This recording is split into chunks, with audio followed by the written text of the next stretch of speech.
மூலமந்திரம்.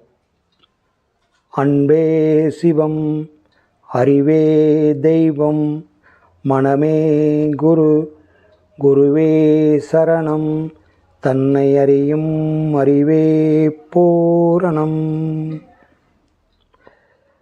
பெற்றோர் வணக்கம். அன்னையும் பிதாவும் முன்னறி தெய்வமாய் அனுதினம் தொழுவது நம்முதல் கடமையாம். உமதருளால் குருகருள் பெறுவேனே, குருகருளால் உலகை அறிவேனே. மகரிஷிகளின் அருளொளி பெற எனக்கு உரு கொடுத்த தாயே தந்தையே, அன்னையும் பிதாவும் முன்னறி தெய்வமாய் அனுதினம் தொழுவது நம்முதல் கடமையாம். அன்னைக்கு வணக்கம், தந்தைக்கு வணக்கம், குரு வணக்கம். ஓம் ஸ்ரீ ஓம் சர்க்குரு பதமே சாபபாவ விமோச்சனம், ரோக அகங்கார துர்விமோச்சனம், சர்வதேவ சகல சித்த ஒளி ரூபம், சதுரயுக சத்குருவே அகஸ்தியர் கிறந்த கர்த்தாயா போற்றி. குருவே சரணம். இறைவணக்கம். அண்டபிண்டம் நிறைந்து நின்ற அயன்மாள் போற்றி, அகண்ட பரிபூரணத்தின் அருளே போற்றி, மண்டலம் சூழ் ரவி மதி சுடரே போற்றி, மதுரை தமிழோதும் அகஸ்தியரே போற்றி, எத்திசையும் புகழும் எந்தன் குருவே போற்றி, இடகலையின் சுழுமுனையில் கமலம் போற்றி, குண்டலனிக்குள் அமர்ந்து நின்ற குகனே போற்றி, குருமுனியின் தாளினை எப்போதும் போற்றி போற்றி. இறைவா போற்றி. மெய்யன்பர்களே, உங்கள் அனைவருக்கும் சித்த ஞான மார்க்கத்தின் சார்பாக வணக்கத்தையும் வாழ்த்துக்களையும் தெரிவித்துக் கொள்கிறேன். வாழ்க வளமுடன். இன்று சிறந்த பௌர்ணமி நாள், நன்னாள். அதனால் பல ஊர்களிலேருந்து, ரொம்ப தூரத்துலேருந்து வந்திருக்கிறீங்க. மனம் ரொம்ப மகிழ்ச்சியாக இருக்குது. பெங்களூரு, அப்புறம் உங்களுக்கு தருமபுரி, நாமக்கல், சேலம், இந்த மாதிரி இடத்துலேருந்து வந்திருக்கிறீங்க. அதனால் ரொம்ப மன மகிழ்ச்சியாக இருக்குது. காலையில் உபதேச கிளாஸை பற்றி விளக்கினேன். இப்போ இது கேள்வி பதிலினுடைய நேரம். அரசியலை தவிர ஆன்மீகம், அறிவியல், உளவியல், பொது வாழ்வு, எந்த சமாச்சாரமாக இருந்தாலும் கேளுங்க. என் குருநாதர் விளக்கியதை நான் உங்களுக்கு விளக்குறேன். அறிவின் தெளிவே ஆன்மீகம்னு சொல்லுவார் என் குருநாதர். அறிவில் தெளிவு எந்த அளவுக்கு பெறுறோமோ அது வரைக்கும் ஆன்மீகம். எஜுகேஷனை பற்றி நான் சொன்ன மாதிரி, எஜுகேஷனில் 4 துறை இருக்குது. தொடக்க கல்வி, உயர்நிலை, மேல்நிலை, காலேஜ் முழுமையடைகிற இடம். அது மாதிரி ஆன்மீகத்தில் 4 இருக்குது. அறிவியலில் 4 இருக்கிற மாதிரி ஆன்மீகத்தில் 4 நிலை. சரிகை, கிரிகை, யோகம், ஞானம், இந்த 4 நிலை இருக்குது.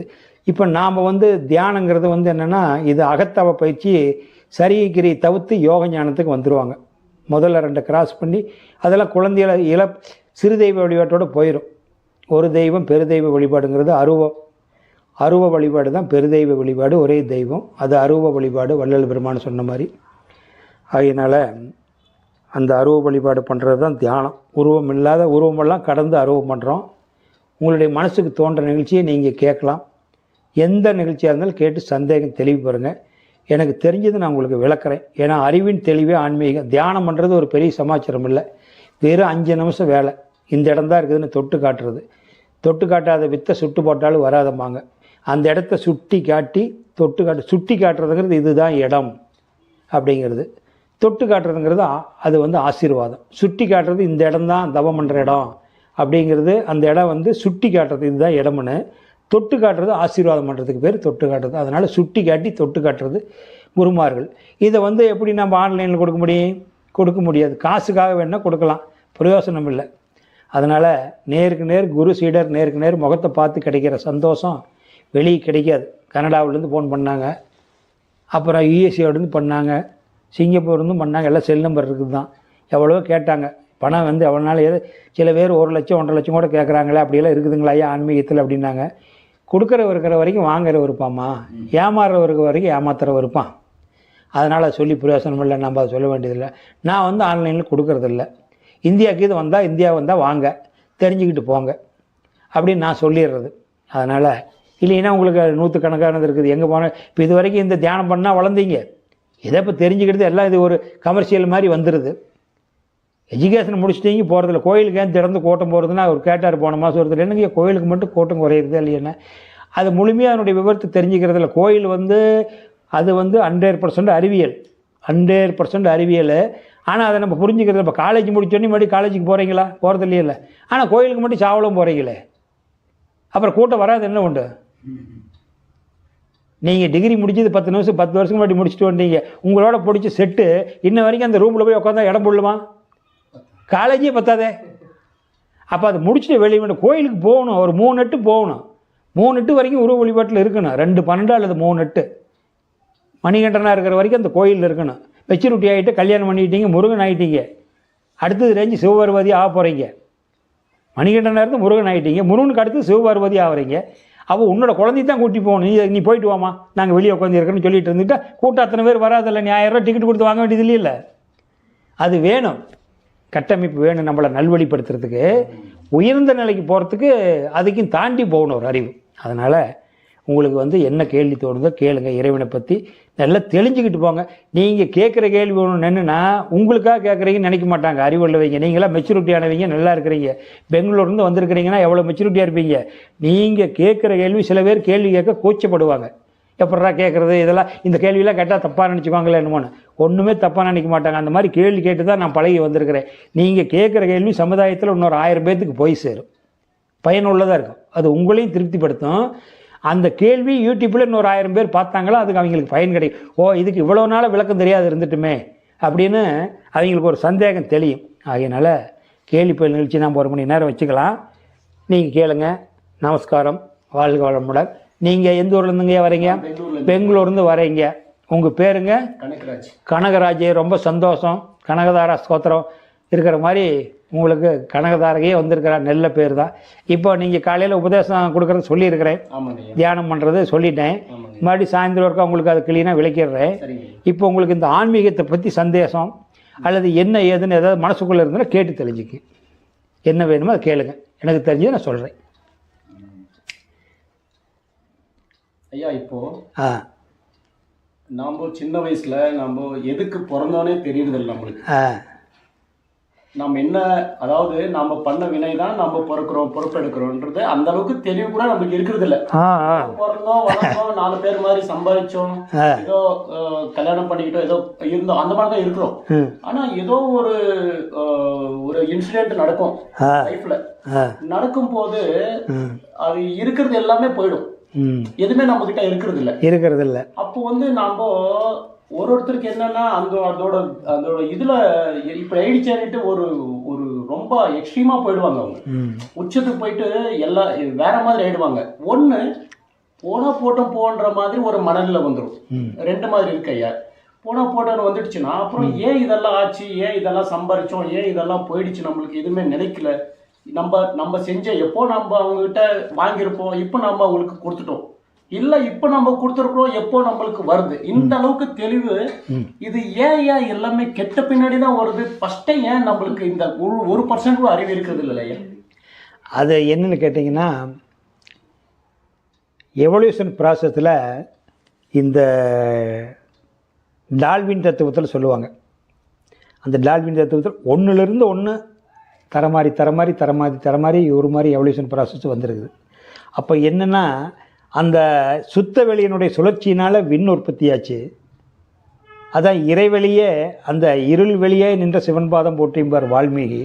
அந்த இருள் வெளி சும்மா இருக்கல, அதனுடைய சுழற்சியினால் என்னாச்சுன்னா அது விண்ணாச்சு. அந்த விண்ணினுடைய தொடர்ந்து சுழற்சியினால் எந்த பொருள் தொடர்ந்து சுற்றினாலும் அதிகமாக அது வந்து காத்தாச்சு. காற்றினுடைய அதிக சுழற்சி தான் அது நெருப்பாச்சு. நெருப்பினுடைய அதிக சுழற்சி அது நீராக கொட்டும். கிராமத்தில் பார்த்தீங்களா இப்போல்லாம் ஸ்டவ் அடுப்பு வந்துருச்சு, விறவடுப்பு தண்ணி காய வைக்கிறது. அந்த விறவடுப்பில் பார்த்தீங்களா தண்ணி ஓவராக இருக்கும்போது ஓரத்தில் நீர் வடி வரீங்களா. இப்போ நெருப்பில் வந்து நீங்கள் பெரிய லேத்து பட்டறையிலாம் அதை இரும்பு விட்டால் அப்படி தண்ணி மாதிரி ஒழுகுது. அப்போ நெருப்பினுடைய அதிக ஹீட்டு அது தண்ணியாக வருது. இந்த தண்ணி கீழே படிகிற போது அதை பாசம் பிடிச்சி அது பிடிச்சி மண்ணாக உற்பத்தி ஆகுது. இந்த மண் வந்ததுக்கப்புறம் மேலேருந்து தொடர்ந்து ப்ராசஸ் வந்துக்கிட்டே இருக்குதே, அடுத்தது அது பண்ணணுமே. இந்த மண் என்னாச்சுன்னா அது ஒரு புல் முளைச்சி வருது. அப்போ இந்த புல் சும்மா இருக்காது. அந்த புல்லுலேருந்தே ஒரு சீரகம் மாதிரி கடுகு மாதிரி அந்த புல் தலையில் மொட்டிக்கிட்டு அதிலிருந்து புல் தலையிலேருந்து வெளியே புழு வரும். அந்த புழுவுக்கு உணவு எதுனா அந்த புல்லு தான். புல்லை கடிச்சித்துன்னே அந்த புல் வளருது. இந்த புழுவுக்கு முன்னாடி எது பின்னாடி எதுன்னு தெரியாது. அதுக்கு தலையும் இருக்காது, பின்னாடி காலும் தெரியாது. முழு இருக்குன்னு தெரியுங்களா? முழு இந்த மீன் பிடிக்கிறதுக்கெல்லாம் பிடிச்சிட்டு போவாங்க பார்த்தா 2 பக்கம் ஒரே மாதிரி தான் இருக்கு புழுவு. இப்போ இந்த புழுவு வேதனைப்படுது. தலை அப்படியே தாவரம் மண்ணிலேயே இருக்குது. அந்த தாவரம் நெவர முடியல, புழுவு நெவர ஆரம்பிச்சிருது. இந்த புல்லை விட்டு தூரம் போனதையும் இடம் மாறி போயிடுதில்ல, இடம் மாறி போனது மறுபடியும் அதுக்கு புழு கடிச்சு திங்கிறதுக்கு அதுக்கு தேடுது, ஏங்குது, பசிக்கு ஏங்குது. பசிக்கு ஏங்குற போது புல்லை விட்டு தூரம் போயிடுச்சு. அது நெவர சக்தி இருக்குதில்ல, ஊர்வினை, அது போனதுனால ஏங்குது பாரு. அந்த ஏங்கி ஏங்கி ஏங்கியே இந்த புழு சுருண்டு கடைசியில் அது வண்டாக மாறிடுது. அது 3வது அறிவு. அப்போ தொடு உணர்வு புல், தொடு உணர்வு நெளியம் ப்ளஸ் சுவை உணர்வு, இது புழுவு. தொடு உணர்வு சுவை உணர்வு ப்ளஸ் வாசனை உணர்வு வண்டு. அது கண்ணும் இல்லை காதும் இல்லை. இந்த எங்கே இருக்குது செடியில், அந்த எங்கே செடியில் தேன் கூடு இருக்குதோ அந்த தேன் பூவை போய் அங்கே வண்டு போயிடும் தேன் சுவைக்கிறதுக்கு. இது 3வது அறிவு. அது மறுபடியும் மாறி மாறி என்னாச்சுன்னா பறந்து இருந்தது.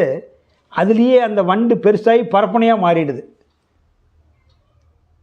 4வது அறிவு. பரப்பனை சில நடப்பனையும் வரும், ஊர்வனையும் வரும். பாம்பெல்லாம் 4வது அறிவு.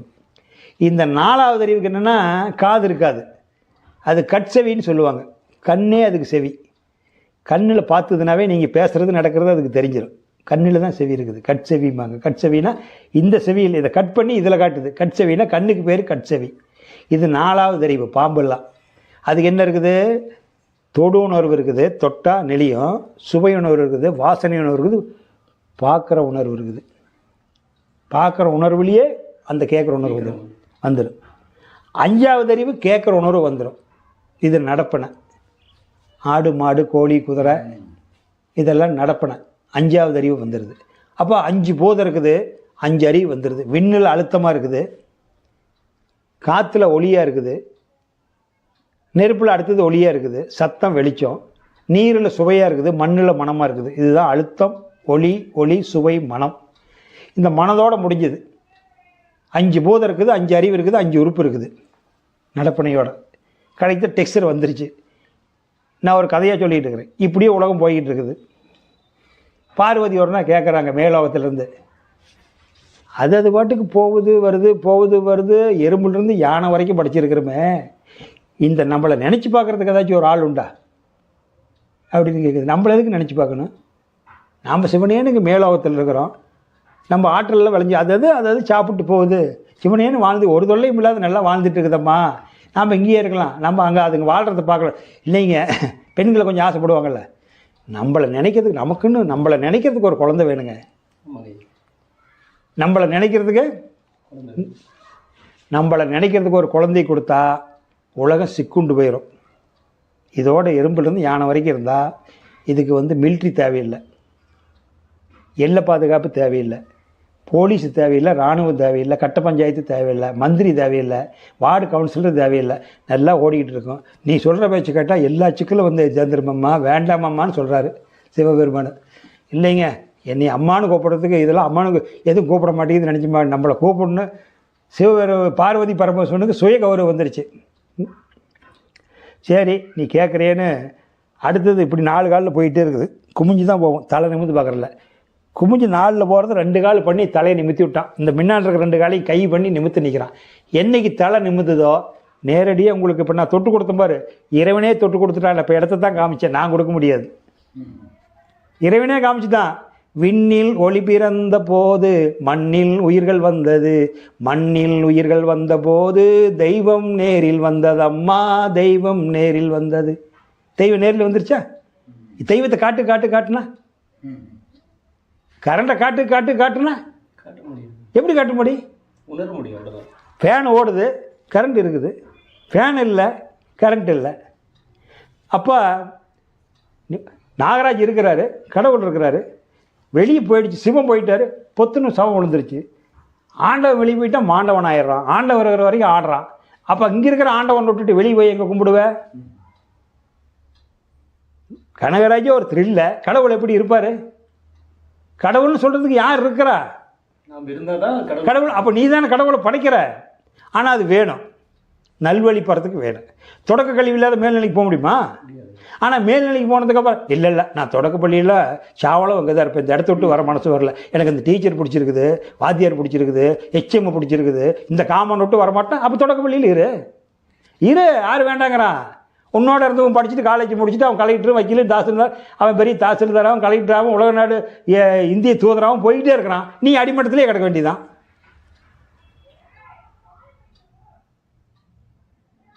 இதை தாண்டி போகிறவன் தான் வித்தியாசமாக வந்துடுறது. புற வழிபாட்டை தவிர்த்து அக வழிபாட்டுக்கு போயிடுறது. அக வழிபாட்டுக்குள்ளே போகும்போது உன்னை நீ தான் வணங்கி ஆகணும். அப்போ அந்த இறைவன் 2 பொம்மைகள் செய்தான் தான் விளையாட, அந்த 2ம் சேர்ந்தொரு பொம்மைகள் செய்தது தான் விளையாட. இறைவன் செஞ்சு அனுப்பிச்சுதான். அந்த செஞ்சது உங்கள் அப்பா அம்மா பார்க்கல, உன்னை செஞ்சுட்டாங்க. நீ அதை பார்க்கல, நீ 2 செஞ்சுட்ட, உன்னதும் பார்க்கல. இது செஞ்சு பொம்மை செஞ்சுக்கிட்டே இருக்குது, போய்கிட்டே இருக்குது. பொம்மை வளர்ந்து போச்சு, அங்கங்கே தள்ளு வண்டியில் வச்சு வைக்கிற அளவுக்கு ஆகிப்போச்சு பொம்மை. அதுதான் கவிஞர் எழுதியிருந்தார். இறைவன் 2 பொம்மைகள் செய்தான் தான் விளையாட, அந்த 2ம் சேர்ந்தொரு பொம்மைகள் செய்தன தான் விளையாட. ஆச்சா? அப்போ இப்போ என்னன்னு கேட்டிங்களா, இந்த உணர்வுன்னு ஒன்று கொடுத்துட்டான். இந்த உணர்வுன்னு ஒன்று கொடுத்ததுனால நீங்கள் என்ன பண்ணுறீங்கன்னா, கண்டபடி சிக்குண்டு போயிட்டீங்க அந்த உணர்வை வச்சு. இப்போ எனக்கு அந்த கோயிலுக்கு போனால் சரியாக போயிருமா கஷ்டம், இந்த கோயிலுக்கு போனால் சரியாக போயிருமான்னு கேட்குறேன். நல்லா நீங்கள் புரிஞ்சுக்குங்க, முக்கியமான இடத்துல இருக்கிறீங்க. நான் எப்பவுமே சொல்கிறது தான், ஒரு பென் டிரைவர் வாங்கிட்டீங்க, ஒரு 16 GB உள்ள பென் டிரைவர் வாங்கிட்டீங்க. அந்த GB ப்ரெஸ்ஸாக தான் இருக்குது. ஆமாங்க. அதில் சுத்தமாக இருக்குது. நீங்கள் தானே பதிவு கொடுக்குறீங்க. ஆமாங்க. இப்போ பதிவு பண்ணிட்டீங்க, மெச்சூரிட்டி ஆகிட்டீங்க. கேட்க கஷ்டமாக இருக்குது. என்னடா அதில் எல்லாம் கரகாட்டக்காரன் குத்துப்பாட்டு கண்ட பாட்டாக இருக்குது, ஐயோ கேட்குறதுக்கு அசிங்கமாக இருக்குது. உன்னை போட்டால் 4 பேர் கேட்குற மாதிரி இருந்தால் பயனுண்டு. இதை நாம் நைட்டில் கேட்டுக்கிட்டு இருக்கிற மாதிரி வச்சுக்கிட்டு இருக்கிறமே, ஹெட்ஃபோன் வச்சு கேட்குற அளவுக்கு இருக்குது. இது ஆகாதடான்னு சொல்லி மெச்சூரிட்டி ஆனதுக்கப்புறம் அழிக்க நினைக்கிறீங்க. நீங்கள் எதில் பதிவு பண்ணீங்களோ அதில் மாற்ற முடியுமா? இல்லை முக்கடலில் குளிக்க வச்சு, பஞ்சபோத நவகர கோயிலில் அவசியம் பண்ணி, நவகோர ஸ்தலங்களை அவசியம் பண்ணி, உங்களுடைய இஷ்ட தெய்வத்தில் அவசியம் பண்ணி, 1008 மந்திரம் பண்ணி யாகம் கொண்ட கொளுத்துனா அது மாறிடுமா? கண்டிப்பாக மாறாதில்ல. தெரியுதில்ல? எரைஸ் பண்ணவே ஆகணும். எரைஸ் பண்ணாதான் அது ஆகும். அப்போ இந்த உடம்புல பதிவு பண்ணதில் ஒரு பக்கம் போய் குளிக்கிறதுனால உடம்புல இருக்கிற ஆளுக்கு வெளியே போயிருமா? போகாது. இப்போ கனகராஜ் அப்பா அம்மா இருக்கிறார். அப்பனும் அம்மாலும் சேராத கனகராஜ் வருவாரா? இல்லை. டியூ அண்ட் டியூட்டிம்மா. Due duty. அப்போ நீங்கள் கடமைப்பட்டுருக்கிறீங்கள, கடமைன்னு சொல்லுவான்ல, கடமை செய்யடா. பகவான் என்ன சொல்கிறார்? கடமையை செய் பலனை. அப்படின்னா என்ன அர்த்தம்னா, கடமையை செய் பலனை எதிர்பார்க்காதீங்கன்னா நீ 30 நாளைக்கு வேலை செஞ்சு சம்பளம் கொடுக்கலாம், எப்படி குடும்பத்தை காப்பாற்றுவ? அர்த்தம் அது இல்லை. புற வாழ்க்கைக்கு சொல்ல மாட்டாங்க. புற வாழ்க்கையில் கடமை செஞ்சால் பணம் கொடுத்துட்றான். அக வாழ்க்கையில் கடமை செய் பலனை எதிர்பார்க்காதீங்கன்னா கனகராஜ் கிடையாது. நீ சமுதாய சொத்து. நல்லா நீங்கள் உண்மையாக கேட்டுக்குங்க. கனகராஜ் கிடையாது, சமுதாய சொத்து. அதனால தான் நான் யாருன்னு ஆராய்ச்சி பண்ண சொல்கிறார் ரமணர். நான் யாருன்னு ஆராய்ச்சி பண்ண இந்த இடத்துல கனகராஜ் இல்லை, டெத்து, 0 ஆயிடுவார். அப்போ இந்த உடம்பு கனகராஜுங்கிற பேர் 10 பேர் இருக்கிறீங்க இங்கே. 10 பேர்த்தில் அந்த ஆம்பளை கூப்பிடுன்னு சொல்ல முடியாது, அந்த மனசனை கூப்பிடுன்னு சொல்ல முடியாது. எல்லா மனசும் எல்லா ஆம்பளை. கனகராஜ்னா எப்போ கனகராஜனை கூப்பிட்றாங்கன்னா நீ திரும்பி பார்ப்ப. அப்போ இந்த உலகத்துக்கு அடையாளம் காட்டுறதுக்கு உன்னோட பேர். அப்போ பேர் நீ அல்ல, உடம்பு வந்ததுக்கப்புறம் வச்சது. அப்போ அப்பனும் அம்மாவில் ஒன்று சேர்ந்தாங்க, உடல் உயிர் எடுத்து வந்துட்டேன். அப்போ அந்த உடல் உயிர் நீ அல்ல, நீயே இல்லை. நல்லா புரிஞ்சுக்குங்க. கனகராஜ் ஒரு டிகிரி முடிச்சிட்டாரு, யூஜி முடிச்சிட்டாரு. இந்த யூஜி உன்னுடைய ப்ரொஃபஸரை சொல்லி கொடுத்துட்டாரு. அதனுடைய அது அந்த படிப்பு நீ உருவாக்குறது இல்லை, இன்னொருத்தர் கொடுத்துருக்காங்க. உன்னுடைய நீ என்ன மொழியோ எந்த ஊரில் பிழைக்கிறியோ அது எல்லாத்துக்கும் அந்த சிப்பில் தெலுங்கில் சொன்னால் தெலுங்கில் பதியும், கன்னடத்தில் சொன்னால் கன்னடத்தில் பதியும், தமிழில் சொன்னால் தமிழில் பதியும், இந்தியில் சொன்னால் இந்தியில் பதியும். அதனுடைய வேலை என்ன? உள்ளுக்கு இருக்கிற உணர்வுனுடைய வேலை பதிவு. என்னத்தை கொடுக்குறையோ அது வாங்கி திருப்பி கொடுக்க. Give and take. Take and give இல்லையில்ல, டேக் அண்ட் கிவ் இல்லை. அப்போ என்ன நீ கொடுத்தியோ வாங்க, அதுதான் உனக்கு திருப்பி. நீ என்ன சமுதாயத்தை கொடுத்தியோ அதுதானே வரும். அப்போ இந்த பதிவு வாத்தியார் கொடுத்துட்டார் கல்வி. நீ இன்ஜினியர்கிட்ட போய் மெடிக்கல் பாருன்னா பார்ப்பானா? முடியாது. நான் மாவட்டத்துக்கே 30 லட்சம் பேருக்கு கலெக்டராக இருக்கார். ஏங்க ஒரு இன்ஜினியர் மேப் ஒன்று போட்டு தாங்க பாலத்துக்கு நான் போட்டு தருவாரா? ஏன்னா மாவட்டத்துக்கே கலெக்டராக இருக்கிறார். அவருக்கு அது தெரியாது. அவர் சப்ஜெக்ட் இல்லை. விதியை வெல்ல முடியாதுமாங்க. 100% உண்மை. நான் சொல்கிறது விதியை வெல்ல முடியாது. முதல்ல என்ட்ரி பேர் மதி. மதி தானே ரிட்டன் விதியாக வருது. புரியுதுங்களா? விதி வெல்ல முடியாதுன்னா நிறைய பேர் வெல்ல முடியாது. வெல்லலாம். மதி தானே விதியாக வருது. இல்லையே. அப்போ விதி, அவருடைய விதி என்ன? ஐஏஎஸ் படிச்சிருக்காரு, அட்மினிஸ்ட்ரேட்டிவ், மெடிக்கல் தெரியாது. அப்போ மெடிக்கல்காரர்கிட்ட போய் ஒரு இன்ஜினியர் மேப் போட்டு தானே தருவாரா? தெரியாது. ஏன்னா அவர்கிட்ட அந்த மதி இல்லை. அப்போ மதி தான் விதியாக வருது ஒழிய அதை விதி வெல்ல முடியாது. ஏன்னா மதியே இறைவனாக இருக்கிறான். இறைவனாக இருக்கிறதுனால மதி கொண்டு பதிவு பண்ணதுனால விதியை வெல்ல முடியாது. ஆனால் விதி முதல்ல வருமா? இப்போ இங்கேருந்து வந்துட்டீங்க, அடுத்தாப்புல உங்களுக்கு இந்த அட்ரஸ் சொல்ல வேண்டியது இல்லையில்ல. இப்போ மதி கொண்டு தானே வந்தீங்க. அடுத்தாப்புல விதி என்னன்னு கூட அது விட்டுருங்க. விட்டுருமில்ல. இதெல்லாம் தான் புரிஞ்சுக்கணும். அப்போ என்னென்னா இந்த அப்பா அம்மா சித்தப்பா பெரியப்புன்னு சொல்கிறது போல உன்னுடைய சொந்த பந்தம் கொடுத்த பதிவு. புரிஞ்சுக்கிட்டீங்களா? பேர் உடம்பை காட்டுது. உடம்பு அம்மா, இது உசுறு அப்பா. அப்பாவுடைய உசுறு அம்மாவுக்குள்ளே வந்துருச்சு. அப்போ உள்ளே இருக்கிற உசுறு அப்பா, வெளியே இருக்கிற உடம்பு அம்மா. இந்த உடம்பை காட்டி கொடுக்கறது பேர். அப்போ பேர் நீ இல்லை, உடம்பு நீ இல்லை, உசுறு நீ இல்லை. இந்த பதிவு நீ படிச்சிருக்கிற டிகிரி வாத்தியார் கொடுத்தது, அது உனக்கு சொந்தம் இல்லை. 4 நூற்றாண்டு ஆகிடுச்சு, 3 8 ஆகிடுச்சு. ஒரு மனைவி கட்டி கொடுத்தாங்க இந்த இன்பத்தை அனுபவிக்க. அந்த பெண்ணை நீ தயாரிக்கலை. ஊராமூட்டை பொண்ணை நீ கட்டிக்கிட்டு வந்துட்ட. அது இன்பத்தை கழிக்குது. அந்த சுகமும் நீ அனுபவிக்கிற. அந்த சுகத்துக்கு உண்டான பொருள் நீ உருவாக்குனது அல்ல. புரியுதுங்களா? இல்லை. அப்போ நீ ஒரு தொழில் செய்ய போகணும் குடும்பத்தை காப்பாற்ற. தொழில் ஒருத்தர் உற்பத்தி பண்ணி வச்சுருக்கிறான், நீ உற்பத்தி பண்ணி வைக்கல. அங்கே போய் அடுத்த உற்பத்தி பண்ணி வச்ச தொழிலில் செய்கிற, உன்னுடைய தகுதிக்கு தகுந்த மாதிரி வேலை செய்கிற, சம்பளம் தரான். அப்போ அந்த தொழிலும் உருவாகலை, இன்னொருத்தர்கிட்ட போய் தொழில் செய்கிற. அப்போ அது நீ உருவாக்குனதல்ல, சமுதாயத்தில் உருவாக்கப்பட்டதை நீ அனுபவிச்சுட்ருக்கிற. வாழ்க்கை முடிஞ்சிருந்து கட்டையாயிருந்து. எரிக்கிறதுனா எரிக்கிறது, புதைக்கிறதுனா புதைக்கிறது, மயானம் ரெடியாக இருக்குது. அந்த மயானத்தையும் நீ உருவாக்குனது அல்ல. அப்போ கருவறையில் உருவாகி கல்லறைக்கு போகிற வரைக்கும் நீ இலவசமாக தானே அனுபவிச்சிருக்கிற. நீ எதுவும் உற்பத்தி பண்ணது இல்லையல்ல. அப்போ நான்கிறது இங்கே எங்கே இருக்குது? Nothing, zero. ஜீரோ தான் நான். பூஜ்ஜியத்துக்குள்ளே ராஜ்யத்தை ஆண்டு கொண்டு புரியாமல் புலம்புகின்றான் ஒருவன். அதை புரிந்து கொண்டால் அவனே இறைவன். இதை கண்ணதாஸ் ஈஸியாக உனக்கு புரிகிற மாதிரி எழுதியிருக்கிறார். இது சித்தர் பாட்டலில் வரும்.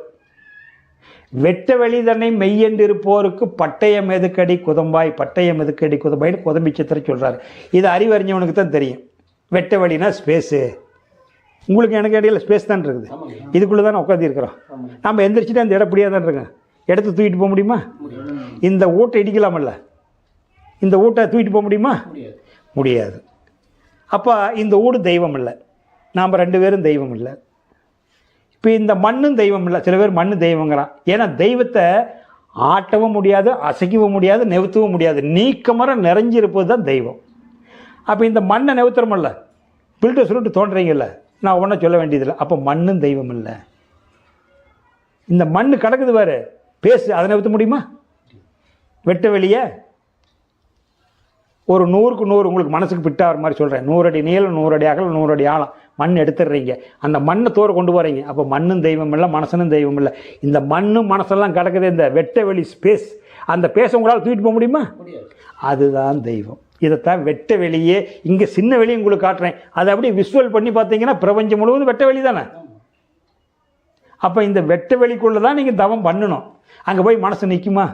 மண்ணை பார்த்து பழகிட்டீங்க, மண்ணு நாளின்னு மறையணும். நீரை பார்த்து பழகிட்டீங்க, நீர் உங்கள் கண்ணுட்டு போகணும். இதெல்லாம் பார்த்த பொருள். நெருப்பை பார்த்து பழகிட்டீங்க, அது நான் இல்லைன்னு போகணும்.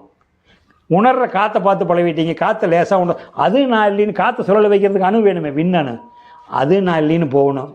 அப்போ அடுத்தது அந்த விண்ணுக்கு சுற்றுதே, அதாவது நியூட்ரான், எலக்ட்ரான், புரோட்டான். அப்போ நியூட்ரான் அளவுக்கு போகணுமில்ல, அந்த நியூட்ரான் அளவுக்கு போனால் தான் உங்கள் மனசு அசையாது. அதுக்கு எத்தனை வருஷம் தவம் பண்ணணும்? இன்றைக்கி உபதேசம் வாங்கிட்டு எனக்கு கண்ணுக்கு தெரியுது, மனசு அளவயது நல்லா ஃபோன் பண்ணி கேட்டால் எப்படி சொல்ல முடியும்?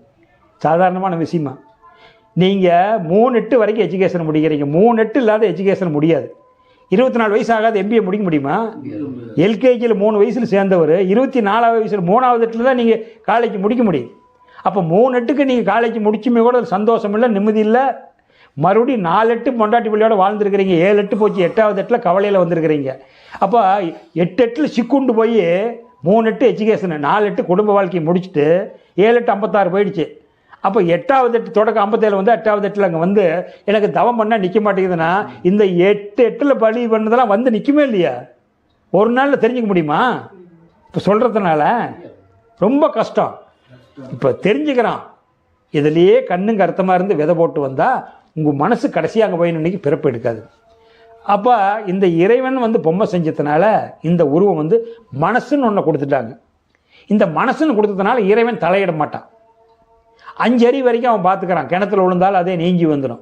பிள்ளை பத்துக்கிறதுக்கு அது தெரியும், எந்த தலையை திங்கணும் எந்த தலையை திங்கக்கூடாது, விஷம் உள்ளது எது நல்லது எதுன்னு அந்த ஆடு மாட்டுக்கு தெரியும். இறைவன் அதுக்குள்ளேருந்து உணர்த்துறான். அதை இறைவனே பிரசவம் பார்க்குறான். அது கீழே குட்டி விழுந்தோடனே சிலது 2 மணி நேரத்தில் எந்திரிச்சு நடக்கும், சிலது 3வது நாள் எந்திரிச்சு ஓடிடும்.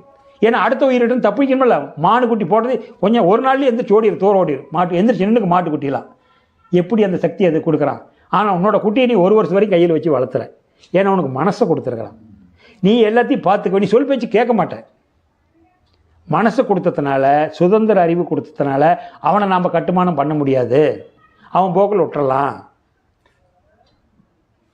25 வருஷம் ஆகிடுச்சு, அம்மா கல்யாணம் பண்ணி வச்சுட்டாங்க. வீட்டுக்காரி ஷாப்பிங் போகணுங்கிறா. பார்த்து போயிட்டு வாங்கம்மா, ஜாக்கிரதையாக போயிட்டு வா தம்பி, ஊரெலாம் கெட்டு கிடக்குதப்பா, பார்த்து போயிட்டு வாங்கன்னு அம்மா சொல்லுது. சரி அம்மானு ஒரு ஏற்றுக்கிறா. 2வது நீங்கள் டெய்லி வாரத்தில் 3 நாளைக்கு ஷாப்பிங் போகிறேன். அந்த பெத்த தாய்க்கு மனசு கேட்கல, ஊர் உலகம் கெட்டு கிடக்குதப்பா, வண்டி குறுக்காட்டுறாங்கிறாங்க, அங்கே அடித்து போட்டு இங்கே அடிச்சிருக்காங்க, அங்கேயும் பேப்பரில் வருதப்பா, ஜாக்கிரதையாக போயிட்டு வாங்குறாங்க. ஏங்க நமக்கு லாய்க்கிட்டு வராதுங்க. நீங்கள் போயிட்டு ஹோட்டலில் வரும்போது சாப்பிட்ற போது பொண்டாட்டி சொல்கிறேன், கனகராஜே நமக்கு லாய்க்கிட்டு வராது. ஏமா என்ன வண்டி எடுத்தால் உங்கள் அம்மா அங்கே போக வேண்டாம் இங்கே போக வேண்டாம், என்னையா கல்யாணம் பண்ணிக்கிட்டேன், அங்கே போக வேண்டாம் இங்கே போகணும், கட்டுமானம் பண்ணிக்கிட்டே இருக்குது, இதுக்காக கல்யாணம் பண்ணிக்கிட்டேன், நான் விரும்புகிற இடத்துல நீ கூட்டி போகணும். கனகராஜ் வந்து அப்பாங்கிட்ட போல வர்றாரு. அப்பா எங்கள் வீட்டுக்காரி இப்படி சொல்கிறான், நீங்கள் பெற்றவைங்க, என்னை இவ்வளோ தூரம் படித்து வாழாக்கி வாழும் பண்ணி கல்யாணம் பண்ணி வச்சுருக்கிறீங்க, குடியிருக்கிறதுக்கு வீடும் கொடுத்தீங்க, அவள் தனியாக கூட்டிகிட்டு சுற்றுனுங்கிறா, கஷ்டப்படுறா. ஆமாம் கண்ணே, சொல் பேச்சு கேட்க மாட்டாங்க. இந்த டைமில் அவங்க மனசு வெளியே சுற்றத்தான் தெரியும். அதனால் அவங்க அம்மாட்ட சொன்னேன், கல்யாணம் பண்ணிமா அவனை வேறையே வச்சிடலாம், கொஞ்ச நாளைக்கு இருந்துட்டு வரட்டும், சொல் பேச்சு கேட்க மாட்டாங்கன்னு சொன்னவங்க அம்மா தான் கேட்கல. ஒரு பையனை வச்சுருக்கிற பக்கத்துலேருந்து பார்க்கலான்னு சொன்னான். இப்போ அவள் உங்கள் வீட்டுக்காரி வருத்தப்படுறா பார்த்தியா, அதனால் அவங்க அப்பா நம்மளும் சேர்ந்து உன்னை வேறையே வச்சுட்டாங்க. சரி பிரேக் இல்லாத வண்டியில் போகிறான், வித்தவுட் பிரேக்கில் போகிறான், அது ஆக்சிடென்ட் ஆகிற வரைக்கும் நிறுத்த முடியாது. கை கட்டினா நிற்குமா வண்டி? நிற்காது. வித்து பிரேக் இருந்தால் நிற்கும். ஏன் கை காட்டுறீங்க தம்பி, அந்த பக்கம் போகாத, அங்கே ஒரு குழி வெட்டி இருக்குது, இந்த வண்டி போச்சுன்னா பாலாத்தில் விழுந்துரும்பப்பா போக மாட்டேன்னு சொல்கிறதுக்காக நிற்கிறான் ஒருத்தர் கையாட்டிக்கிட்டு. சேப்பு குழி, வண்டி நிற்கலையே, பிரேக் இல்லையே. அப்போ வித்தவுட் பிரேக்கில் பிரேக் பண்ணுறவனுக்கு யார் பற்றி சொல்ல முடியும்? இந்த 21ஆம் நூற்றாண்டில் அதுதான் ஓடிக்கிட்டு இருக்குது. அப்போ இறைவன் மேலே தப்பா நம்ம மேலே தப்பா பதிவு? நம்ம மேலே தானே தப்பு இருக்குதுங்க. அதுதான் பென்ட்ரைவர் சிப்பி சொன்னேன். அதனால் இறைவன் வந்து உலகத்தை அழகுபடுத்தி பார்க்குறதுக்காக ஒரு மாநிலத்தை படைத்தான். மாநிலம் வந்து தன்னை அழகுபடுத்தி பார்த்துட்டு இருக்கிறான். தன்னுடைய அழகை குறைச்சி இதில் ஒன்றும் இல்லைன்னு தெரிஞ்சு கோமணத்தை கட்டிக்கிட்டு இடுப்பு துண்டை கட்டிக்கிட்டு தெரிஞ்சாங்க பாருங்கள். செல்வந்தெல்லாம் இழந்துட்டு ராமகிருஷ்ணர், ரமண மகரிஷி, பட்டினத்தார், அவங்க செல்வந்தராக இருக்கும்போது பெரிய உயர்ந்த ஜாதியில் இருக்கும்போது முக்தி அடையலை. தெருவுக்கு வந்தாங்கல்ல, அப்போ தான் முக்தி அடைகிறாங்க. எல்லாம் விட்டுட்டு அப்போ அவனை அடைய போகிறதுனா எல்லாத்தையும் சமுதாயத்தில் இழக்க தயாராக இருக்கணும். எல்லாம் நான் இழக்க மாட்டேங்க, நான் பெரிய கார் பங்களாவோட இருப்பேன், எல்லா செல்வம் வேணும்னா இதை அனுபவித்து தீர்க்கிற வரைக்கும் தீரு. ஒரு நாளைக்கு சலுப்பு தட்டும், அன்னைக்கு இந்த லைனுக்கு வா. அது அடுத்த பிறவியில் கூட கிடைக்கலாம்.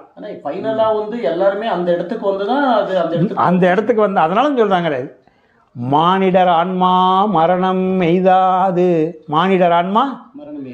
எய்தாது மறுபடி பிறந்திருக்கும், நீ விட்டு விட்டாலும் அவர்கள் மேனி ஓர் நாள் என்னை வந்து அடைஞ்சுதான் தீருங்கிறார் பெருமாள். குருட்சேத்திர போர் சொல்றாருல்ல, அர்ஜுனா சண்டை போடப்பாங்கிறார். சண்டை போடுறதுன்னா வெளியே போய் சண்டை போடுறதில்ல, அங்கே அப்படி காட்டுறான். உனக்குள்ள தவம் பண்ண முடியலைங்கிறீல்ல, அந்த எண்ணத்தோட போர்க்களத்தில் சண்டை போடணும். அதுதான் போர் புரியுறது. குருன்னா இந்த குரு பீடம், இதுதான் குரு பீடம். சேத்திரம்னா இடம், இதுதான் குருச்சேத்திரம்.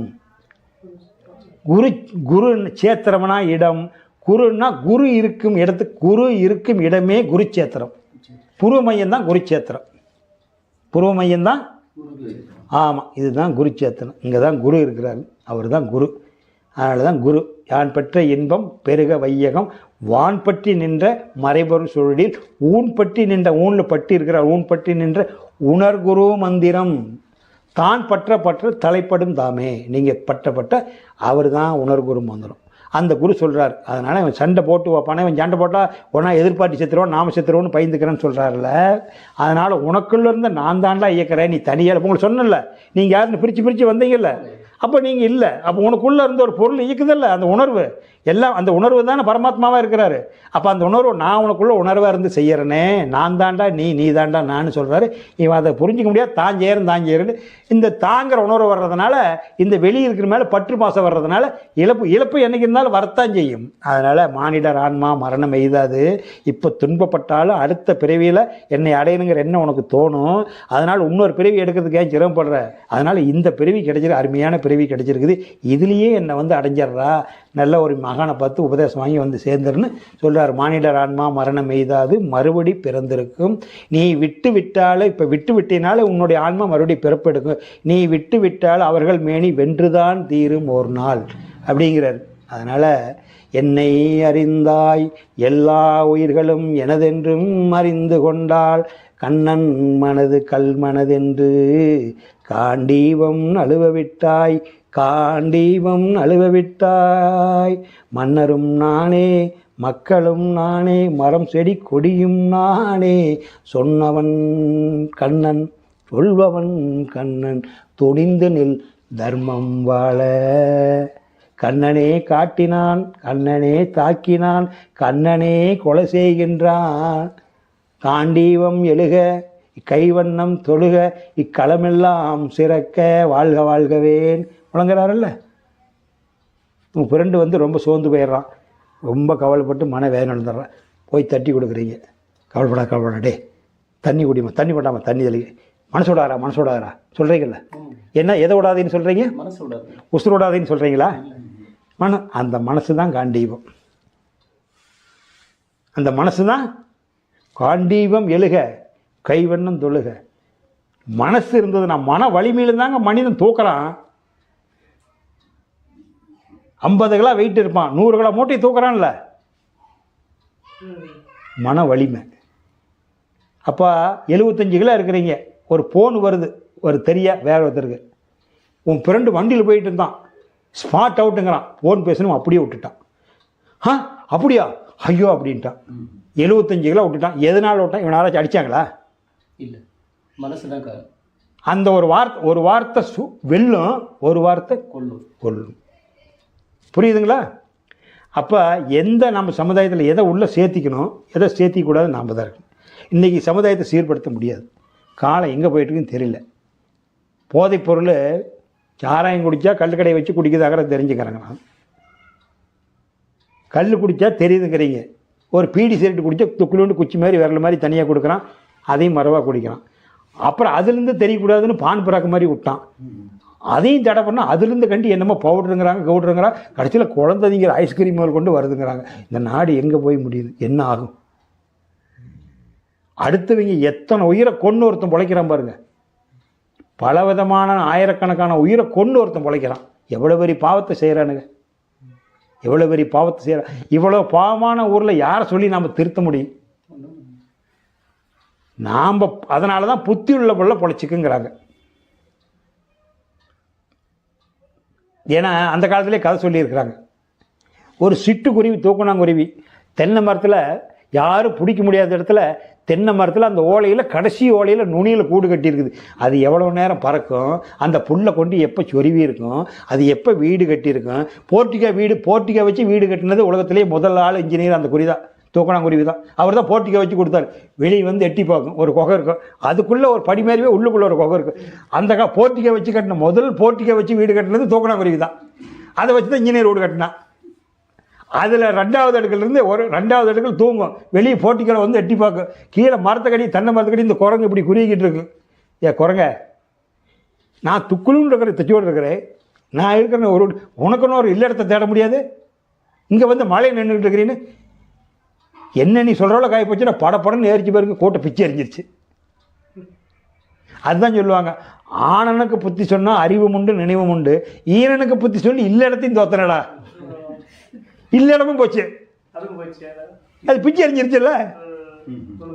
யாரும் புத்தி சொல்லி ஒன்றும் யூஸ் இல்லை, அவங்க பட்டு திருந்தணும். இப்போ எவ்வளோ பெங்களூர்லேருந்து வந்திருக்கிறீங்க, மெட்ராஸ்லேருந்து வந்திருக்கிறீங்க, இதை வந்துங்க இப்போ பழனியில் இருக்கிறவங்க பழனிக்கு போக மாட்டான், திருப்பதியில் இருக்கிறவங்க திருப்பதிக்கு போக மாட்டான், திருவண்ணாமலைக்கு திருவண்ணாமலைக்கு போக மாட்டான். இந்த இடத்துல நான் வந்து 37 வருஷம் ஆகுது. 37 வருஷமாக இந்த ஒரே வீட்டில் இருக்கிறேன். 3வது வீட்டுக்காரன் இன்னும் இங்கே என்ன நடக்குதுன்னு தெரியாது. என்னமோ பௌர்ணமிக்கு 10 பேர் வராங்க போகிறாங்க அப்படிங்கிற என்ன நடக்குது. ஒரு நாள் என்னங்க சொல்கிறீங்க, அப்படி என்ன தான் சொல்லித்தரீங்க, என்ன எதுவுமே அதுங்களுக்கு தெரியாது. காரணம், இதை ஒருத்தருக்கு சொல்லி திருத்துறதில்லை. அந்த வித்தில் அந்த சொத்து இருக்கணும். அந்த நீங்கள் உங்கள் ஒப்பம்மா அனுப்பிச்ச வித்தில் அந்த சொத்து இருந்தால் தான் அந்த நிலைக்கு வர முடியும், இல்லாட்டி வர முடியாது. கரண் அடித்தாலும் வர முடியாது. அதனால் இது வந்து அதனால தான் D1 டியூட்டி நாம் வந்து இந்த உடம்புல சமுதாயம் கடன்பட்டுருக்கிறோம். நீ உருவாக்குனதுன்னு ஒன்று சொன்னால் அது இறைவனுடைய ஆற்றலை வச்சு உருவாக்குனாலும் உன்னுடைய பையன் பிள்ளை தான் நீ உருவாக்குன. ஏன்னா நீயும் உன்னுடைய மனைவி சேரலின்னு அந்த குழந்தை வந்திருக்காது. அப்போ அதனால தான் கடவுளை நான் எல்லாத்தையும் உருவாக்கணும்னு சொல்லாத அளவு உன்னை வச்சுட்டான். அப்போ உன் பையனை என்ன சொல்லுவான், நான் உருவாக்குன்னு சொல்ல முடியாது. ஏன்னா அவன் தனி தானே, அவன் உருவாக்குன உடம்பு தனி, நீ வந்து தனி தானே, உன்னை நீ உருவாக்கலையில. அப்போ உனக்குள்ளே இருக்கிறது அத்தனையும் கடன் வாங்கினது, உனக்குள்ளே இருக்கிற அத்தனை உடம்பும் கடன் வாங்கினது. 100 ஏக்கராக்கு சொந்தக்காரன் இருக்கட்டும், 10 அடி கட்டியிருக்கிறான் இருக்கட்டும், 1 அடி கட்டிடுறான் இருக்கட்டும், குடிசையில் இருக்கட்டும், நிர்வாக சீரமைப்புக்காக அதை வச்சுருக்கிறோம், சண்டை வந்துடக்கூடாதுன்னு. அந்த 10 அடிக்காரன் அந்த இடத்துல தூக்கிட்டு போக முடியுமா? 100 அடிக்காரன் தூக்கிட்டு போக முடியுமா? யாருக்கும் சொந்தம் இல்லையே. நிர்வாக சீரமைப்புக்காக உங்கள் பேரில் அந்த பத்திரம், அவன் பேரில் அந்த பத்திரம், அது 100 ஏக்கராக இருந்தானே, 1 ஏக்கரா விட்டுட்டு போகிறது எவ்வளோ இருந்தானே. விட்டுட்டு போகிற பொருள் எத்தனை ஏக்கராக இருந்தால் உனக்கு என்னங்க?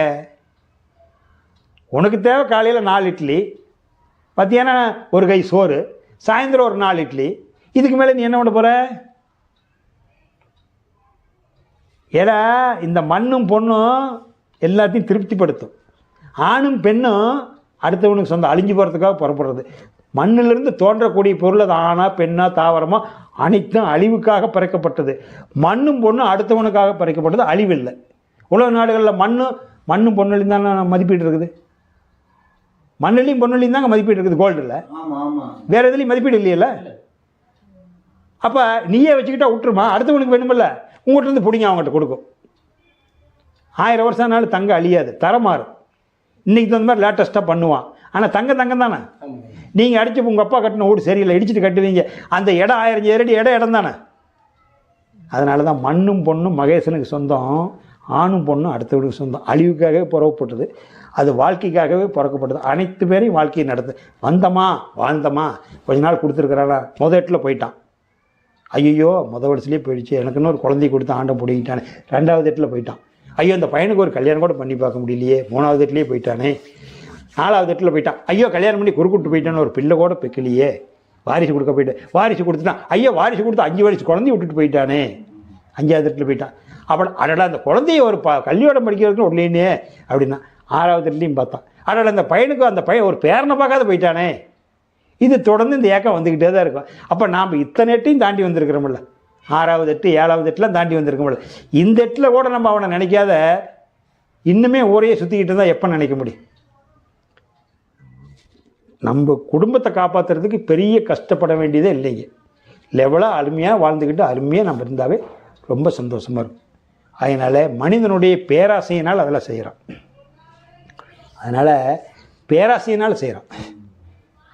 இந்த மண், அதனால தான் சொல்லுவாங்க மண் கால் பட்டதுனால, இந்த கால் அவ்வளோ பெரிய புண்ணிய கால், இந்த கால் பட்டதுனால மண்ணுக்கு வந்து மனசை அடிச்சுக்கிட்டு சாவறான்.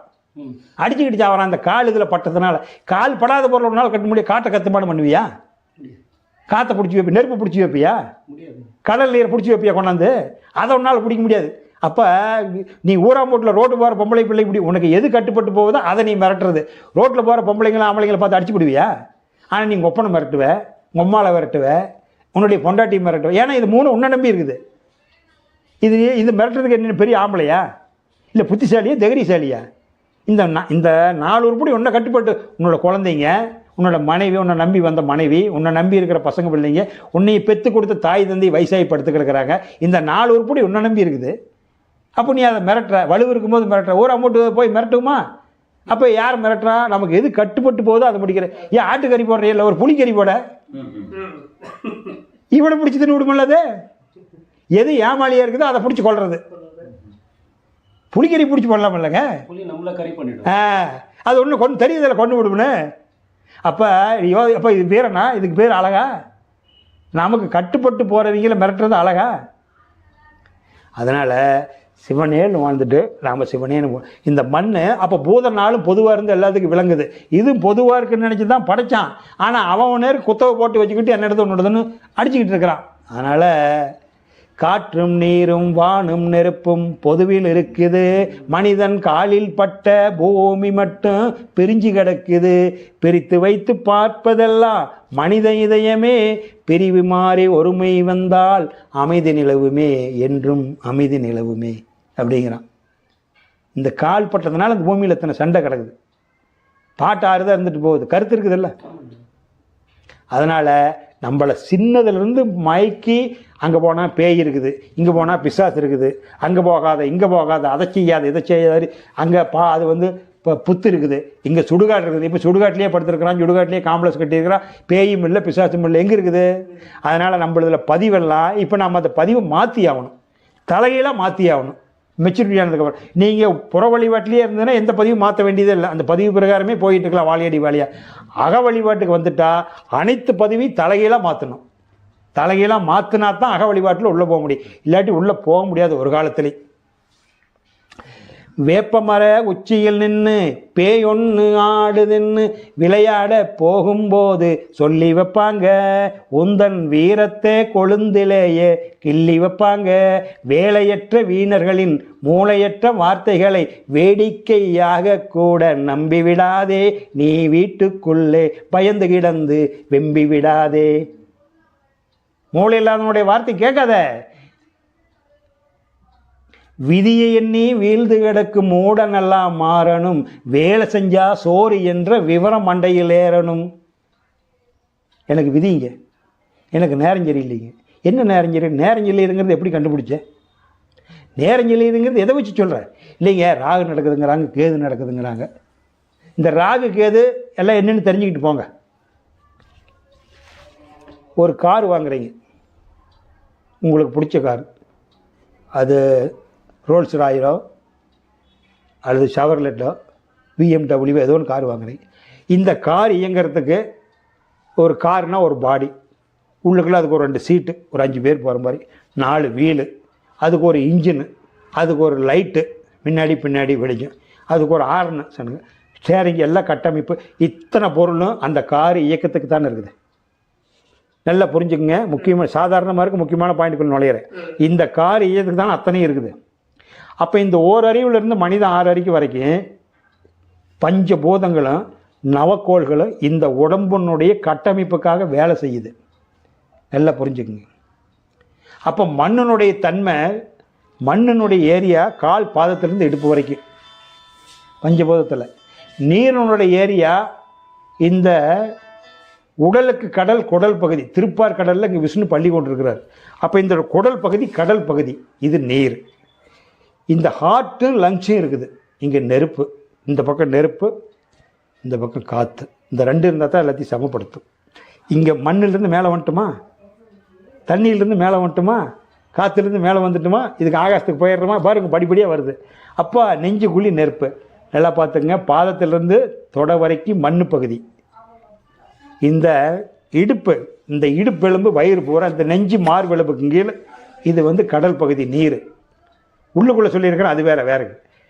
இதனுடைய ஏரியா, நெருப்பினுடைய ஏரியா இந்த தொண்டைக்குழிக்கும் கீழே இந்த நெஞ்சுக்குழி வரைக்கும் இது வந்து நெருப்பும் காற்றும். இங்கே நெருப்பு, இது வந்து நெருப்பு, நெஞ்சுக்குழி நெருப்பு ஏரியா, நெஞ்சு எரியுதுங்கிறாங்கல்ல நெருப்பு, தொண்டைக்குழி காற்று ஏரியா. இன்னும் மேலே போயிடுறோம், காற்று லேசாக இது வந்து ஆகாசத்தினுடைய ஏரியா. அப்போ பஞ்சபூதம் இந்த உடம்பை வழி நடத்துறதுக்கு இருக்குது. வலது கண்ணு சூரியன், இடது கண்ணு சந்திரன், வலது சுவாசம் செவ்வாய், இடது சுவாசம் புதன், வலது கார் குது உபதேசம் கொடுக்கறது வியாழன், இடது காது வெள்ளி, சனி நாக்கு, மலத்துவாரம் ராகு, ஜலத்துவாரம் கேது. 9 உறுப்பு இருக்குதா, 9 கோள் இருக்குதா. இப்போ இந்த 9 கோளும் பஞ்சபூதங்களும் உங்களுடைய உடம்பை வழிநடத்துறதுக்கான கட்டமைப்பு கார் சொன்ன நல்லா ஃபிட் பண்ணிக்கங்க. இந்த உடம்பில் மனசுன்னு ஒன்று கொடுத்துருக்குறான், இதுக்கு உருவம் எங்கேயும் இல்லை.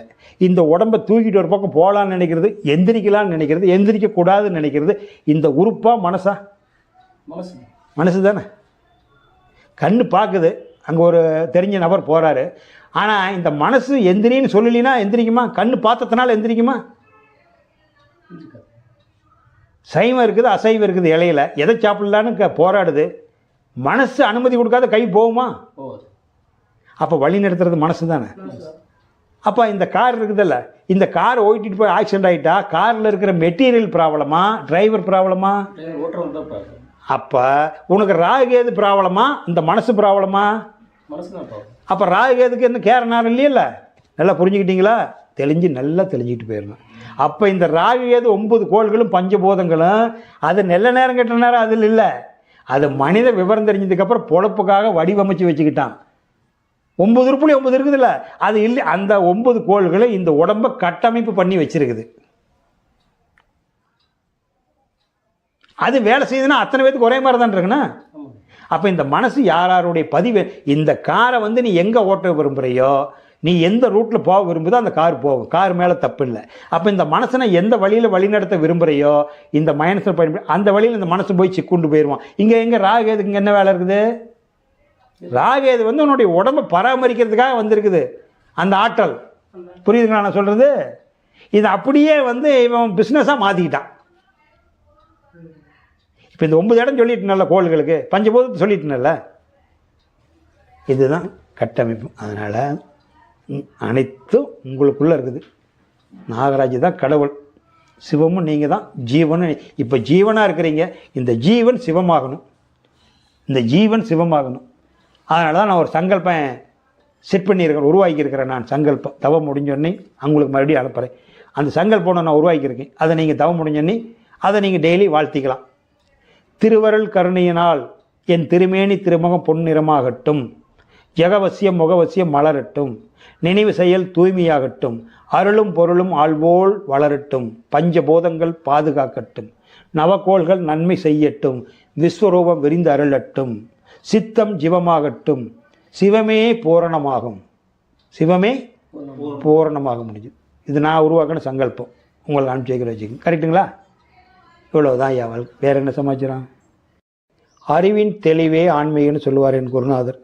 அறிவில் தெளிவு எந்த அளவுக்கு பெறுறோமோ அது வரைக்கும் ஆன்மீகம். என்ன கேளுங்க ஐயா. உங்களோட யூடியூப்ல இல்லாததே இல்லை, எல்லாமே கேட்டாச்சு, புதுசா கேட்க எதுவுமே இல்லை. சரிங்க, எல்லாமே கேட்டாச்சு. ஆனா எனக்கு நான் வந்து பெரிய அந்த எல்லாருக்கும் கேட்டேன் அந்த மாதிரி எல்லாம் இல்லை. கொஞ்சம் நான் இந்த எனக்கு எப்போ ஒரு மனுஷனுக்கு இந்த மாதிரி வந்து இத்தனை காலம் ஆன பின்னாடி எனக்கு ஒரு 43 வருஷம் நான் தொடும்போது தான் எனக்கு இந்த மாதிரி ஒரு இதே வந்துச்சு. புண்ணியம் பண்ணியிருக்கிறீங்க நீங்கள். 6 எட்டில் தெரிஞ்சுக்கிட்டீங்க. போன மாதம் ஒரு 10வது எட்டோடு ஃபோன் பண்ணி கேட்குது. 10 எட்டில் 10 எட்டு எவ்வளவு? 80. நீங்கள் யூடியூப்பே பாருங்கள் போதும், நீங்கள் வராதிங்கிட்ட. ஏன்னா அது ஏற்கனவே பதிவு பண்ணியிருக்குதில்ல, அதைத்தான் திருப்பி சொல்லும். நாம் சொல்கிறது ஏறாது. மெமரி மூளை செல்களெல்லாம் செயல பர்சன்டேஜ் காந்தம் குறைஞ்சிடும். காந்தம் கம்மியாக இருக்கிறது குண்டூசி இழுக்காதில்ல, காந்தம் நல்லா இருந்ததுன்னா குண்டூசி கப்புன்னு இழுக்கும். 6 எட்டுக்குள்ளேயாவது தெரிஞ்சுக்கணுங்க. அதுக்கு தான் 7 எட்டு வரைக்கும் கொடுத்துருக்கான். 7 எட்டுலையாவது 7 எட்டு 8வது எட்டு தொடக்கத்துலையாவது அறிஞ்சிக்கணும். 2 எட்டில் உபதேசம் வாங்குறது சிறப்பு.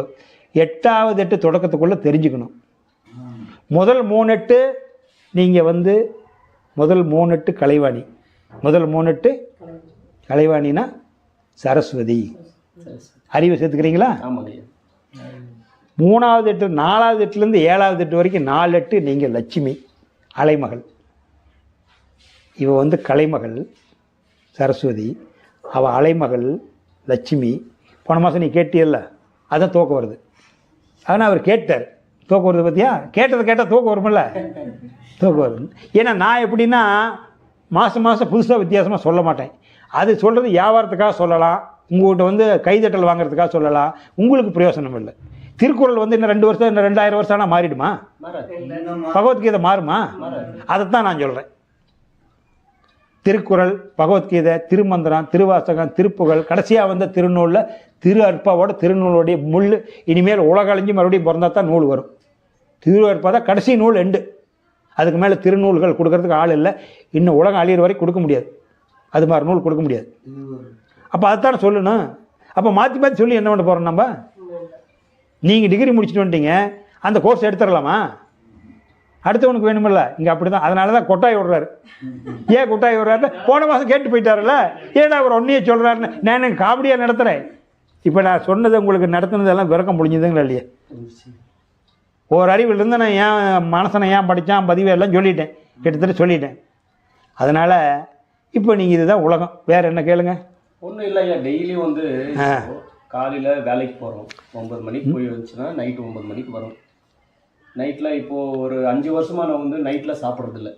ஒரு நாளைக்கு 2 டைம் தான், மதியம் காலையில் மதியம், அவ்வளோதான். நைட் சாப்பாடு அருமையான நல்ல பழக்கம், அருமையான பழக்கம். நைட் சாப்பாடு அதுவே அதனால தான் உங்கள் உடம்பு நல்லா இருக்குது, ஆரோக்கியமாக இருக்குது. ஏதோ ஒரு பழங்கெல்லாம் சாப்பிட்டுட்டு இல்லை இல்லை ரொம்ப உங்கள் உடம்பாக தான் நல்லா இருக்குங்க. தப்பு இல்லை. 2 வேளை சாப்பிட்டா போதுங்க. அதெல்லாம் 2 வேளை தான் சாப்பிட சொல்கிறாரு. ஒரு வேளை உண்பவன் யோகி, ஒரு வேளை உண்பவன் யோகி, நல்ல ஞானி யோகி. 2 வேளை உண்பவன் போகி, அது மேலே கொஞ்சம் விருப்பம் இருக்குது. 2 வேளை. 3 வேளை உண்பவன் பாவி. 4 வேளை உண்பவன் படுபாவி. 2 வேளை கம்பல்சரி சாப்பிட்டாகணும். 2 வேளை சாப்பிடா இருக்கக்கூடாது. ஏன்னா மத்தியானம் நல்ல வயிறு அடிச்சுட்டு எடுத்துக்கும். நைட்டு தேவையில்லை. நைட்டு குளிர்ந்த நேரம் ஆகிடுதில்ல, அதனால காலையிலேயும் மத்தியானம் கம்பல்சரி சாப்பிடும். 2 வேளை உணவு போதும், தவறில்லை. நல்லா நல்லா. என்ன தண்ணி குடிக்கலனாலும் பரவாயில்ல, உங்களோட யூடியூப் ஒரு நாளைக்கு அட்லீஸ்ட் ஒரு டைம் ஆனால் கேட்டால் தான் எனக்கு தூக்கமே வரும். இல்லை இல்லை, ரொம்ப நீங்கள் யார் சொல்கிறது எனக்கு ரொம்ப பெருமையாக இருக்குது. ஏன்னு கேட்டிங்கன்னா, நான் வந்துங்க பெருமைக்காக சொல்லலை. எடுத்து நான் வந்து படிக்காதவன், வெறும் 2வது தான் படிச்சிருக்கிறேன். எனக்கு படிக்க தெரியாது. இப்போல்லாம் புஸ்தகத்தெல்லாம் வச்சுருக்கிறேன் பார்த்தீங்கன்னா, அதை பார்த்து எனக்கு சொல்ல தெரியாது. நானும் அந்த புஸ்தகத்தை ஒரு மரியாதையாக வச்சுருக்கிறேன். திருமந்திரம், காகப்பு ஜெண்டரு எல்லாம் ஒரு 10,000 ரூபாய்க்கு மேலே நூல் வாங்கி வச்சுருக்கிறேன். ஆசிரமத்தில் இருக்குனுங்கிறதுனால உங்கள் மாதிரி யாராச்சும் வந்தால் எடுத்து பார்த்துக்கலாம். அதில் இருக்கிறது எல்லாமே நான் யூடியூப்லேயே வந்துருச்சு. இல்லை, இப்போ யூடியூப் தானே பெரிய குருநாதர். அதில் போட்டு கேட்டு என்னுடைய மனப்பாடம் நான் பண்ணி வச்சுக்கிறேன். அதனால் நாம் வந்துங்க இறைவன் அடையணும். நான் சொன்னதையே தான் திருப்பி சொல்கிற மாதிரி இருக்கிறேன். இந்த மாதம் வர்றவங்களுக்கு அது புதுசு. அதை பற்றி அவனை காலையில் இல்லை, நெட்டில் காசு வாங்கணும், முடிக்கணும், சம்பாதிக்கணுங்கெல்லாம் மாற்றி மாற்றி சொல்ல நான் விருப்பம் இல்லை. இப்போது ராமானுஜர்ன்ட்டு நீங்களே சொல்லியிருக்கீங்க, எனக்கு தெளிவுக்காக நான் கேட்குறேன். ராமானுஜருக்கு வந்து அந்த முக்தி அடைகிறதுக்கு அவர் குருநாதர் ஒரு ஞானம் கொடுத்தாங்க இப்படின்ட்டு. ஆனா யாருக்குமே திருக்கோத்தி நம்பி, ஆமா, யாருக்குமே சொல்லக்கூடாதுன்னு சொன்னாரு. ஆமா, அவரு ஏறிட்டு மேலே ஏறிட்டு எல்லாருக்குமே நமோ நாராயணாயா சொன்னார் அவரு. ஸோ அது வந்து ஒரு கடவுள் தன்மையில இருக்கும்போது அது சரிதான். ஆனா என்ன கேட்டா, நான் ஒரு 2 இப்போ உங்களோட வீடியோ பார்த்தோம்னா அதுக்கு ரிலேட்டட் வந்து வேற வேற வரும் ஐயா. ஆனால் நீங்கள் சொல்கிற மாதிரி ஓப்பனாக, அதாவது நீங்கள் வந்து இந்த தவத்துக்கு இங்கே தான் போகணும், இப்படி தான் போகணும், இதுதான் வழி, இது விட்டு வேறு எதுவுமே இல்லை அப்படின்னு நீங்கள் ஓப்பனாக அது வந்து உடைச்சி சொல்கிறீங்க இல்லையா? இதனால் வந்து உங்களை மாதிரி வேற யாரும் குருவும் உங்களுக்கு ஒன்றும் ஏன் இவ்வளோ ஓப்பனாக பேசுகிறீங்கன்ட்டு என்னைக்காவது உங்களுக்கு அந்த மாதிரி சொல்லியிருக்காங்களா? அது இல்லைங்க. அது எப்படின்னு கேட்டிங்கன்னா, நீங்கள் கேட்குறது நியாயமான கேள்வி. அன்னைக்கு சொன்னவங்களும் தவறு கிடையாது, நல்லா புரிஞ்சுக்கணும். இந்த 6வது அறிவு சொன்னல, 6வது அறிவுக்கு அப்புறம் எவல்யூஷன் ப்ராசஸில் உருவ மாற்றம் இல்லை, அறிவு மாற்றம் வருது. என்ன அறிவு? அப்போ உடம்புல பிசிக்கல் மாற்றம் இல்லையில்ல, மென்டல் மாற்றம் இருக்குது. ஆமாங்க. அதனால தான் உங்கள் தாத்தாவோட உங்கள் அப்பா அறிவாளியாக இருந்தார், ஆமாம். உங்கள் அப்பாவோட நீங்கள் அறிவாளியாக இருக்கிறீங்க. உங்களை விட உங்கள் பையன் படுத்துகிற கம்ப்யூட்டர் உபயோகப்படுத்துறது உங்களால் முடியாது, முடியாது. அவனுக்கு பதில் சொல்ல முடியாது. ஒரு இன்ஜினியரிங் டாக்டரை கூட அவன் குழந்தைங்களுக்கு சொல்லித்தர முடியல, ஏன்னா அவ்வளோ அட்வான்ஸாக வருது. அப்போ என்னென்னா எவல்யூஷன் ப்ராசஸில் அறிவு, இப்போ 6 அறிவுன்னு நினச்சிக்கிறீங்க, நான் சொல்கிறது 6 அறிவில் இல்லை, 6000 அறிவுக்கு மேலே வந்துருச்சு. வெறும் 6 அறிவு மனுஷன் வா போ ஊ ஆனு தான் சொல்லிகிட்டு இருப்பான், சைக்கிள் எப்படி கண்டுபிடிப்பான்? அப்போ அந்த ஏக்கம் மனசுக்குள்ளே ஏங்குறான், நம்ம நடந்தே போக முடியலையே, நடக்க முடியலையே, காலெல்லாம் வலிக்குதேங்கிறான். அடுத்த பிறப்பில் சைக்கிள் கண்டுபிடிக்கிற மாதிரி ஒருத்தன் வந்துட்டான். அப்பா சைக்கிள் அழுத்தி அழுத்தி காலே வலிக்குதப்பாங்கிறான். அடுத்த பிறப்பில் ஸ்கூட்டரை கண்டுபிடிக்கிற மாதிரி ஒருத்தன் வந்துட்டான். இந்த ஸ்கூட்டர் வெயிலாக இருக்குது, உடம்புலாம் எரிச்சலாக இருக்குது அப்படிங்கிறான். ஒவ்வொரு சுகமும் குறையுது பாரு. கார் கண்டுபிடிக்கிற மாதிரி ஒருத்தன் வந்துட்டான்.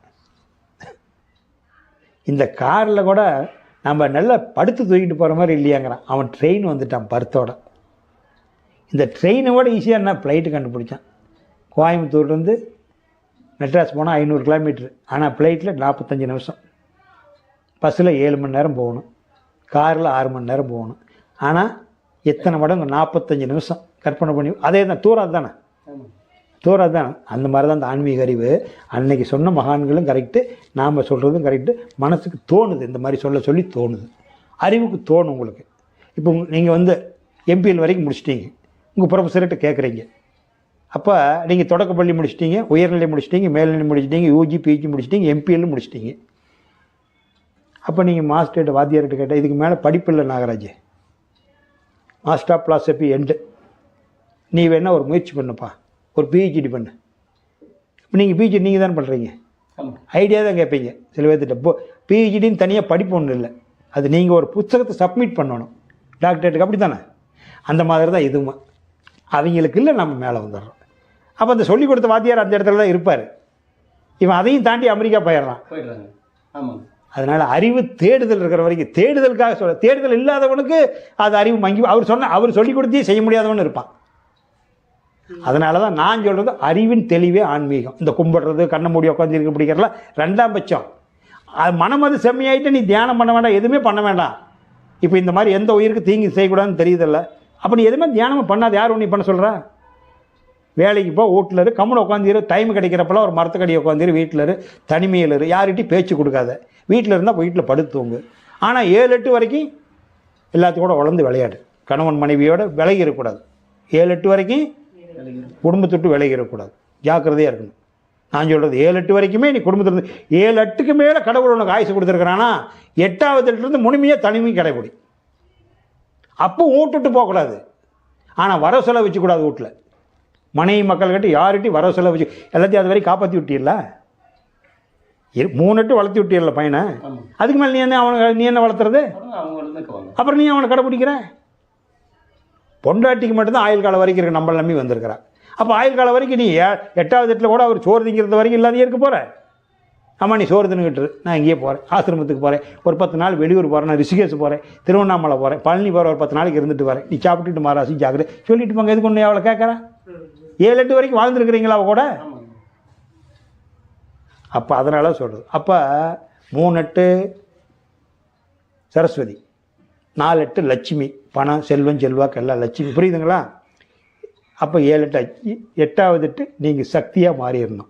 இந்த பையனுக்கு பொண்ணு பார்க்கணும், பிள்ளைக்கு மாப்பிள்ளை பார்க்கணும், கல்யாணம் பண்ணி வைக்கணும், அலையணும், பத்திரிக்கை வைக்கணும், மன வலிமை வேணுமில்ல? அப்போ நீயே சரஸ்வதி, நீயே லட்சுமி, நீயே சக்தி. கலைமகள், அலைமகள், மலைமகள் நீ தானே. ஆண் பெண்ணு 2 பேர், உனக்குள்ள தான் இந்த தெய்வம் ஒன்று இருக்குது. இடுப்புல இருந்து சக்தி கொடுக்குறா காமாட்சி, கண்ணிலிருந்து ஆட்சி பண்ணுறா மீனாட்சி, உலகத்தை பார்க்குறா, உச்சியிலிருந்து ஆட்சி பண்ணுறா விசாலாட்சி.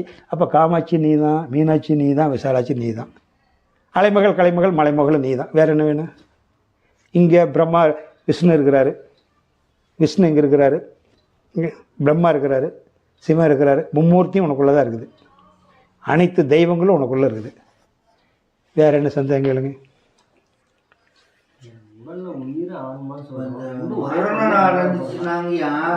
உயிர் வேற, ஆன்மா வேற. உயிருங்கிறது அறிவு, அறிவே தெய்வங்கிறமில்ல. அறிவு, உயிர், தெய்வம், கடவுள்னு சொல்கிறது உயிர். இந்த உயிர் ஆன்மாகிட்டிருந்து பிரிஞ்சு வந்திருக்குது உலக இயக்கத்துக்காக. இந்த உயிர் ஆன்மாகிட்ட போய் சேர்ந்தணும். இந்த உயிர் ஆன்மாக்கிட்ட போகும்போது என்னென்னா, இங்கே என்னால் முடியலையே, நான் வந்து சேரலான்ட்டு இந்த பூங்குளை விட்டுட்டு நவரலான்னு சந்திர மண்டலத்தை பார்க்குது. சந்திரன் கீழே தள்ளி விட்டுறான். அடா நீ போட, நீ எல்லாம் நீ சாகும்போது, நீ மூச்சு விடும்போது பேரம்பேத்தியில் வச்சுக்கிட்டு இருந்த, வீட்டில் ஒரு நாய் வளர்த்துல, அந்த நாய் மேலே நினப்பு வச்சுக்கிட்டு இருந்த, உன்னோட நினப்பு நீ உசுரிடும் போது நாய் மேலே போச்சுடா, நீ நாய்கிட்ட போய் இங்கே வராத அப்படின்ட்டு. அடுத்தாப்புல நீ நாயாக பிறந்து மறுபடியும் எந்த ஜென்மத்தில் மனசனாக வர்றியோ அப்போ தான் போக முடியும். மறுபடியும் 10 தலைமுறை ஆகும். அப்போ நீ வாழுங்காலத்தில் இப்போ காட்டி கொடுத்தோம் இந்த இடத்துல வச்சுருந்தா உசுறு விட்டுருந்தா சந்திரன் நினச்சிக்கிட்டு இருந்திருக்கும்.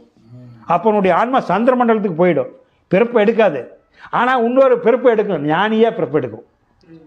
அடுத்தாப்புல எடுக்கிற பிறப்பிலிருந்தே வள்ளலார் மாதிரி நீ கல்யாணம் வேணான்னு சொல்லிடுவேன், ராமகிருஷ்ணர் மாதிரி வேணான்னு சொல்லிடுவேன், வேண்டான்னு சொல்லிடுவேன். இயல்பாகவே உனக்கு அந்த நினப்பு வந்துடும். கல்யாணம் பண்ணிக்க மனசு வராது, பண்ணிக்க சொன்னாலும் பண்ணிக்க மாட்டாங்க. பொண்ணு தேடி பொண்ணு கிடைக்காத போய் கல்யாணம் பண்ணுறது விட்டு நானும் கல்யாணம் பண்ணிக்கலைங்க அப்படியே இருந்துட்டுனா அவனுக்கு பொண்ணு கிடைக்கல, அவனுக்கு கொடுக்கல, அது பெருமையும் இல்லை. எல்லா தகுதியும் இருந்து கல்யாணம் பண்ணிக்க சொல்கிறாங்கல்ல, அவன் மனசு ஒத்துக்காது. அங்கே வந்து இறையர்கள் அவனுக்கு பூந்துக்கிச்சு. போன பிறவியில் ஏதோ ஒரு மகான் வந்து இங்கே பூந்துக்கிட்டான், அவன் கல்யாணம் பண்ண அந்த பிறவியை எடுத்துரும். இது வந்து சாமீபம். அந்த பிறவியில் சாரூபம் போயிடுவான், விஸ்வரூப தரிசனம். அப்போ சாலோபம் பூவுலக வாழ்க்கை, சாமீபம் சந்திரமண்டலம், சாரூபம் சூரிய மண்டலம் கடந்து விஸ்வரூப தரிசனம், சாயுத்தியம் சிவநிலை போய் அடையிறது. அந்த நிலையை அடையணும். 66 வயசில் திருநாவுக்கரசர் கைலாயத்துக்கு மலை ஏறாருல, தவுந்து திருவருச்செல்வரில். அந்த 6 வயசில் ஞானசம்பந்தர் பாட்டு பாடுறாருல. 6 வயசு குழந்தை பாட்டுனா கதவு திறக்கிறது 2 வரியில், இவர் 8 வரி பாடுறாரு கதவு திறக்கிறதுக்கு. அப்போ என்ன ஆச்சு, அந்த குழந்தை போன ஜென்மத்தில் இவர் மாதிரி 70-80 வயசு வாழ்ந்தவனுடைய உயிர் இந்த குழந்தைகிட்ட வந்து பூந்துக்குச்சு. சில குழந்தைங்க திருக்குறள் சொல்லுங்கிறாங்கல்ல, முழுவதுமே 8 வயசு 10 வயசு குழந்தைங்க. 10 வாத்தியார் சொல்லி கொடுத்தாலும் எப்படி பதியும் அந்த பையனுக்கு? 10 வாத்தியார் சொன்னாலும் பதிஞ்சிருமா ஒரு குழந்தைக்கு? இயற்கையாக அந்த அறிவு இருந்திருக்குது, அந்த செல்களில் வந்துருச்சு, அந்த செல்களோட பிறந்துருச்சு. அது எதை சொன்னாலும் காந்த மாதிரி பிடிச்சிக்கும். அதனால் பிறப்பால் வர்றது. உயிர் மேலே நினைப்பு இருக்கணும். நீ வீட்டில் இப்போ நாய் வளர்த்துற, பேய் வளர்த்துற, அதில் இருந்துட்டா. அதனால தான் சொல்கிறாங்க, பற்றுக பற்றுக பற்றற்றானை பற்றற்று பற்றுக. அந்த ஒரு 8க்கு மேலே ஓம் நமோ நாராயணாய நமோ நாராயணாய, ஓம் சிவசிவா சிவசிவா சிவசிவா சிவசிவா, இதெல்லாம் 8க்கு மேலே இந்த நினப்பில் இருக்கணும். நமோ நாராயணாய. வைணவரா நமோ நாராயணாய நமோ நாராயணாய, ஓம் சிவசிவா சிவசிவா சிவசிவா சிவசிவா, ஏதோ ஒன்று நினச்சிக்கிட்டு நீ, அல்லது ஓம் ஓம் ஓம் ஓம் எதையோ சொல்லிகிட்டு இருந்தீங்கன்னா அது எங்கே ஓம் உற்பத்தி ஆகுதோ அங்கே போயிடும். அது இல்லை. தம்பி இந்த நாய் வந்து நான் வளர்த்திக்கிட்டு இருக்கிறேன், ஜாக்கிரதையாக இருக்குது, நான் போனதுக்கப்புறம் மறந்துடாதீங்க, ஆரையும் உள்ளோடாது பார்த்துக்குது. அது காலையிலையும் சாயந்தரம் கரெக்டாக சோறு வச்சுருங்க, வாரத்தில் ஒரு நாள் 1/2 கிலோ கறி எடுத்து போட்டுருங்க. தம்பி நம்ம வீட்டில் தான் கிணறு, நம்ம கிணறு தண்ணி வற்றலை, தண்ணி இல்லைன்னா யாராவது அக்கம் பக்கம் 1 கடம் 2 கடம் கட்டா கொடுத்துடாதீங்க. கொடுத்துட்டா நம்ம கிணறு தண்ணி வற்றி போயிடும். அச்சா வந்துடு அச்சா.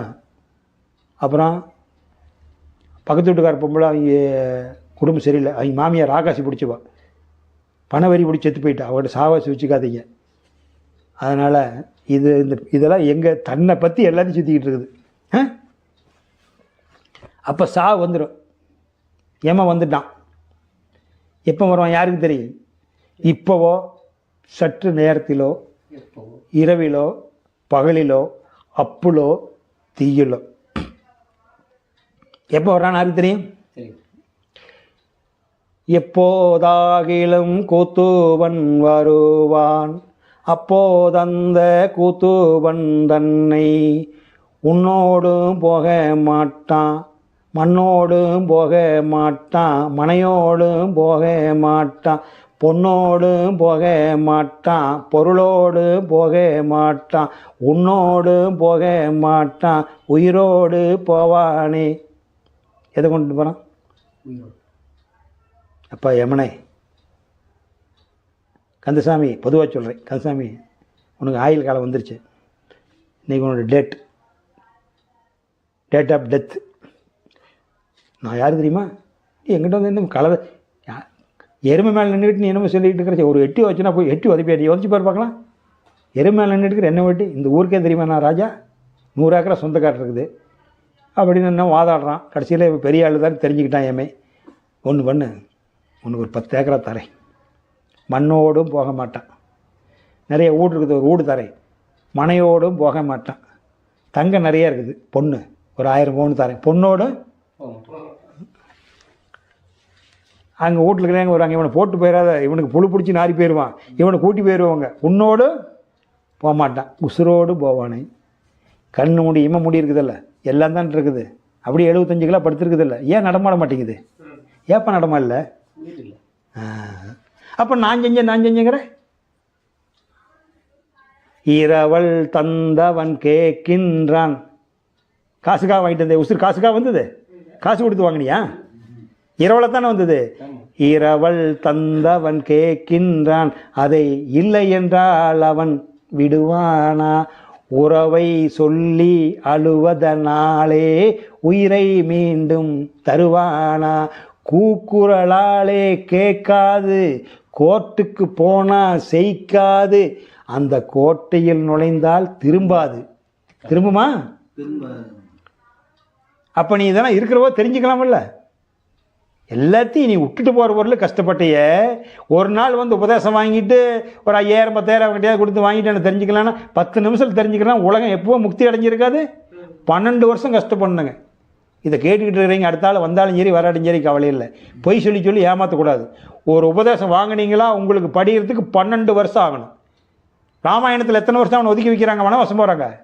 மகாபாரதத்தில் 12 வருஷம். குழந்தை பிறந்தது 12 வருஷம், அது பாலகன். இப்போ நீங்கள் பாலகன் 13வது வருஷத்துல தான் விந்து கீழே இறங்கி வரும், மெச்சூரிட்டி ஆகும். எத்தனாவது வருஷத்தில் கும்பாபிஷேகம் பண்ணுறாங்க கோயிலுக்கு?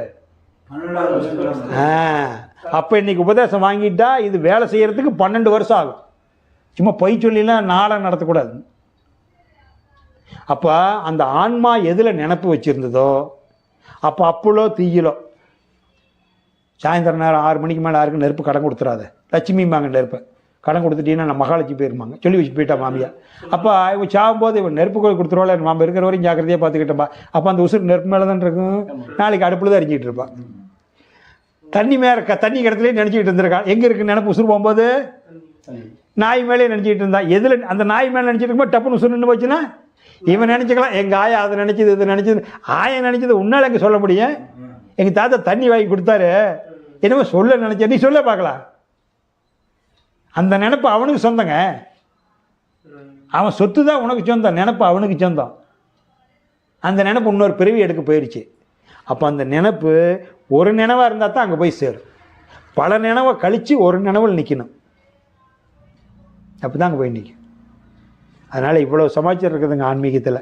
ரொம்ப கஷ்டப்பட்டு பாடுபட்டு ரொம்ப ஈஸிங்க, ரொம்ப சிம்பிளுங்க. மலை தோண்டி எழுப்பிடிக்க வேண்டியதில்லை. அந்த நினப்பில் நீங்கள் இருக்கணும், அவ்வளோதான் ஆன்மீகம். நீங்கள் தியானம் பண்ணினாலும் சரி பண்ணாலும் சரி, நாங்கள் காட்டி கொடுத்த இடத்துல உங்களுக்கு தொட்டு கொடுத்த காமிச்ச இடத்துல காலையில் சாயந்தரம் ஒரு 10 நிமிஷம் இருக்கணும். இந்த நாடி சுற்றி பண்ணுறது பிடிக்கிறலாம் எக்ஸ்ட்ரா ஆக்டிவேட்டு.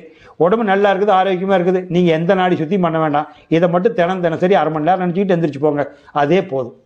உங்களை அதையும் கொண்டு கூட்டி போயிடும். ரொம்ப சிரமப்பட்டு செய்ய வேண்டிய அவசியம் இல்லை, அதுவே போதும். சிறப்பாக இருக்கும். வேறு என்ன கேட்குறீங்க ஐயா? என்ன கேட்குறீங்க? இப்போ மரணம் அடைகிறவங்க நேரம் சரியில்லை விளக்கு பொறுத்து வைங்க அப்படின்லாம் பண்ணுறாங்களையா, அதெல்லாம் உண்மையுமே இருக்கா? அதாவது வந்துங்க, சொல்லுங்கள், வேறு என்ன கேட்குறீங்க? அதான் அந்த வீட்டுக்குள்ளே போகக்கூடாது, இறந்துட்டாங்க விளக்கு பொறுத்து வைங்க அப்படிங்கிறது அதெல்லாம் இருக்கா, இல்லை நம்மளாம் உருவாக்கிக்கிட்டாங்களா? அதை பஞ்சபூதங்களும் நவக்கோள்களும் இந்த உயிரினங்களும் இயற்கை உற்பத்தி பண்ணினது. இதுக்கு மேலே இருக்கிற கட்டமைப்பு ஐய தொடக்கும்போது சொன்னல, பேரு நீ இல்லை உடம்பு நீ இல்லைன்னு, இது எல்லாம் மனிதனால் உருவாக்கப்பட்ட கட்டமைப்பு. அந்த கட்டமைப்பு ஏன் வேணும்னா நீ அறிவில் தெளிகிற வரைக்கும் அது வேணும். அவங்க முன்னோர்கள் செஞ்சதை அப்படியே செய்யணும், எதுலேயும் மாற்றக்கூடாது. அறிவில் தெரிஞ்சதுக்கப்புறம் உனக்கு தெகிரி வரும், அப்போ நிறுத்தணும். உனக்கா தெகிரி வராத நிறுத்திட்டீன்னா ஒரு பக்கம் வேண்டிக்கிட்டேன், நான் தியானம் தெரிஞ்சுக்கிட்டேன் போக வேண்டியதுலையும் அந்த வேண்டுதல் நிறைவேற்றலினா ஒரு பக்கம் போகும்போது கல் இடிச்சிடும், பெருவேற நகம் வேந்து போயிடும். பார்த்தியா, நீ தியானம் கற்றுக்கிட்டதுனால நமக்குள்ளேயே கடவுள் இருக்குன்னு கோயிலுக்கு போகல, அதனால் கல் இடிச்சிருச்சும்பா. ஏன் கல் இடிச்சிருச்சுன்னா உன்னுடைய நினப்பு அந்த நேர்த்தி கடன் செலுத்தலைங்கிற மனம் உறுத்துதல்ல. அப்போ நேர்த்தி கடனை நினைக்கக்கூடாது, நீ நினச்சிட்ட நினச்சா அதை நிறைவேற்றிடணும். சாமி ஒன்றும் பண்ண போகிறதில்ல, அது அங்கே தான் இருக்குது. நீ எடுத்தான்னா எடுக்காட்டினா அதுக்கு என்ன இருக்குது? அதனால தண்டனை கிடைக்காது. உன் மனமே உனக்கு தண்டனை கொடுத்துரும். ஓ நாம் நேர்த்தி கடன் செலுத்தா விட்டுமே, செலுத்தினா ஒன்றும் இல்லைங்கிற தைரியம் வர்றதுன்னா 12, 22 வருஷத்துக்கு இந்த பயிற்சியில் இருக்கணும். 2-12 வருஷத்தில் இருந்ததுன்னா நீ குலதெய்வம் தெய்வத்தை நேர்த்தி கடன் எல்லாத்தையும் தூக்கி துற போட்டுருவேன். அப்போ வில் பவர் வந்துடும். எதுவுமே படிக்காத இருக்கிறவனும் இருக்க. இவரும் ஒரு பையன் 2 பேர் ஒன்றா பிறந்தாங்க. ஒருத்தன் எதுவுமே படிக்கலை.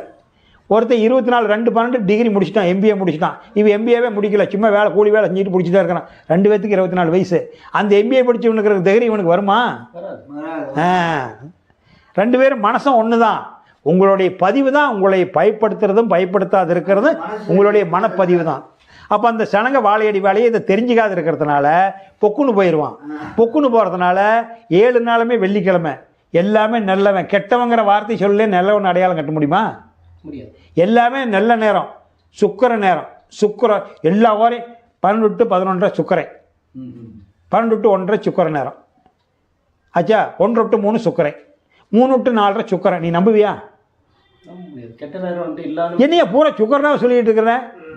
அதான் ஜெட் பண்ணாட்டி ஒன்றும் இல்லை. உனக்கு 3 வேளை பசிக்குதில்ல, 3 வேளை சாப்பிட்றையில்ல, இது உண்மை தானே? நேரம் சரியில்லையும் சாப்பிடாது இருக்கிறியா? உனக்கு நேரம் சரியில்லைன்னா இங்கே போட்டது இங்கே அப்படியே திரும்பி வந்துடணும், அல்லது இங்கே போட்டது இங்கே பின்னாடி வரக்கூடாது, அடைச்சிக்கணும். அப்போ உனக்கு நேரம் சரியில்லை. 3 நேரம் நல்லா திங்கிற, நல்லா ஊர் சுற்றுற, நேரம் மட்டும் சரியில்லைன்னு எப்படி ஒத்துக்க முடியும்? என்ன அத்தியாயம்? அந்த கட்டமைப்பு எதுக்குன்னா நீ சோர்ந்து போகக்கூடாது. அதோட வீட்டில் ஒரு உசுறு அடக்கமாயிடுச்சே, எப்படி ஏங்க என்ன பண்ணுறது? நீ வந்து ஒன்று செத்து போயிடுச்சே, நாமளும் இப்படி செத்து போயிருமான்னு இவனுக்கு அருமையாதவனுக்கு பயம் வந்துடும். அப்போ என்னென்னா அது கவலைப்படாதப்பா, அது வந்தவங்க ஒரு நாளைக்கு போகத்தான் செய்வாங்க. சரி எப்படிங்க நைட்டில் இது வந்து எல்லாம் ஒன்றும் வரமாட்டார், நீ ஒரு விளக்கு பற்றி வச்சிரு, அதை பார்த்துட்டு போயிடுவார். உன்னை வந்து மைண்டு வடமாற்றி விடுறதுக்காக ஒழிய அதில் நன்மை தெய்வம் உனக்கு கிடைக்காது. நன்மை தெய்வம் வந்து உன்னை செய்கிற செயல்பாட்டில் தான் இருக்குது ஒழிய நீ வழிபாட்டு முறையில் வந்து நல்ல செயல். நீ செய்கிற வெளியே ஒரு கோயில் கட்டி வைக்கிறிய, கும்பாபிஷேகம் பண்ணுறிய, என்ன பண்ண, இதெல்லாமே நல்ல செயல். ஆனால் நீ வந்து ஊருக்குள்ளே வந்து தவறான தொழில் செஞ்சு அடுத்தவங்கிட்ட பணம் வாங்கி ஏமாற்றிட்டு துரோகம் பண்ணிகிட்டு இருந்ததுன்னா அந்த செயல் செஞ்சால் இந்த புண்ணியம் வேலை செய்யாது. வெளியே செய்கிற புண்ணிய காரியம் உங்களுக்கு வந்து அது புண்ணியமாக மாறுறதுனா, இந்த வெளி செய்கிற நற்செயல் புண்ணியமாக மாறுறதுனா உன்னுடைய செயல்பாடும் புண்ணியமான செயல்பாடாக இருக்கணும். இல்லைன்னா நீங்கள் அங்கே நல்ல செயல் செஞ்சுட்டு இங்கே தவறான வழியில் பணம் சம்பாதிக்கிறது, எப்படியாவது பணக்காரனானா சரின்னு ஊருக்குள்ளே சீட்டு பணத்தை சுருட்டிக்கிட்டு ஓடுறது, வியாபாரம் பண்ணி மஞ்சள் நோட்டு சுட்டு லாஸ் ஆகிறது, இந்த மாதிரி பண்ணினா உன்னோட குடும்பம் எப்படி விளங்கும்? விளங்காது. அதனால் அதனால் வந்து அதெல்லாம் வந்து மனிதனுடைய நன்மை தீமைக்காக சொல்லி வச்சு எதுவுமே சொல்லலைன்னா சப்புன்னு போயிடும் வாழ்க்கை. அதுக்காக வச்சிருக்கா. இந்த தியானம் பண்ணுறவங்க யாரை வேணாலும் உச்ச நிலைக்கு போகிறவங்க யாரும் செய்ய மாட்டாங்க, அவங்களா செய்ய மாட்டாங்க. இந்த மாதிரி தேங்காய் பால் உடச்சி வச்சு பூஜை பண்ணுறது, பிடிக்கிறது, அது செய்கிறது. தியான லைனில் உச்சத்துக்கு போனவங்க இந்த வள்ளலார் மடத்தில் நான் பேர் சொல்லலை, உதாரணம் சொல்கிறேன். தியானம் பண்ணுறவங்க முறைமையாக இப்போ என்ன உதாரணத்துக்கு என்ன அளவுக்கு இருக்கிறவங்க, புதுசாக கற்றுக்கிட்டு போகிறவங்களுக்கு மரம் வராது. குறைஞ்சது 2-12 வருஷமாவது இதில் இருக்கணும். 2-12 வருஷமாவது இருக்கிறவங்க நீங்கள் சொன்ன சடங்கு எதுவும் 0% செய்ய மாட்டான். ஆனால் எல்லா பக்கம் போவான் வருவான். இதை நீங்கள் தெரிஞ்சுக்காத இருக்கிற வரைக்கும் அதெல்லாம் செய்யணும். இறந்தவங்களுக்கு திதி கொடுக்குறாங்க, சாமி வீட்டு தெய்வம் கும்பிட்றாங்களா, அதெல்லாம் யார் இறந்துட்டா? அப்பா அம்மா. இப்போ சொன்னல அப்பா அம்மா இல்லாத கனகராஜ் எப்படி வருவார்? அப்போ அப்பாவுக்கு திரி கொடுத்தா கனகராஜுக்கு தான் திரி கொடுத்துக்கிறாரு, அப்பா அம்மாவுக்கு இல்லை. அப்பா அம்மா இல்லை, கனகராஜ் இல்லை, யார் திரி கொடுப்பான்? திரி கொடுக்குறது யாரு? பையன் தான் கொடுக்கணும். ரைட்டு தான். அவன் அப்பா அம்மா இல்லையே பையன் எப்படி வருவான்? அப்பா அம்மா நம்ம ரூபத்தில் அவங்க காலமேகம் இல்லை, அம்மா இல்லைன்னா அப்பா அம்மா இல்லைன்னா காலமேகம் எப்படி பிறந்திருப்பான்?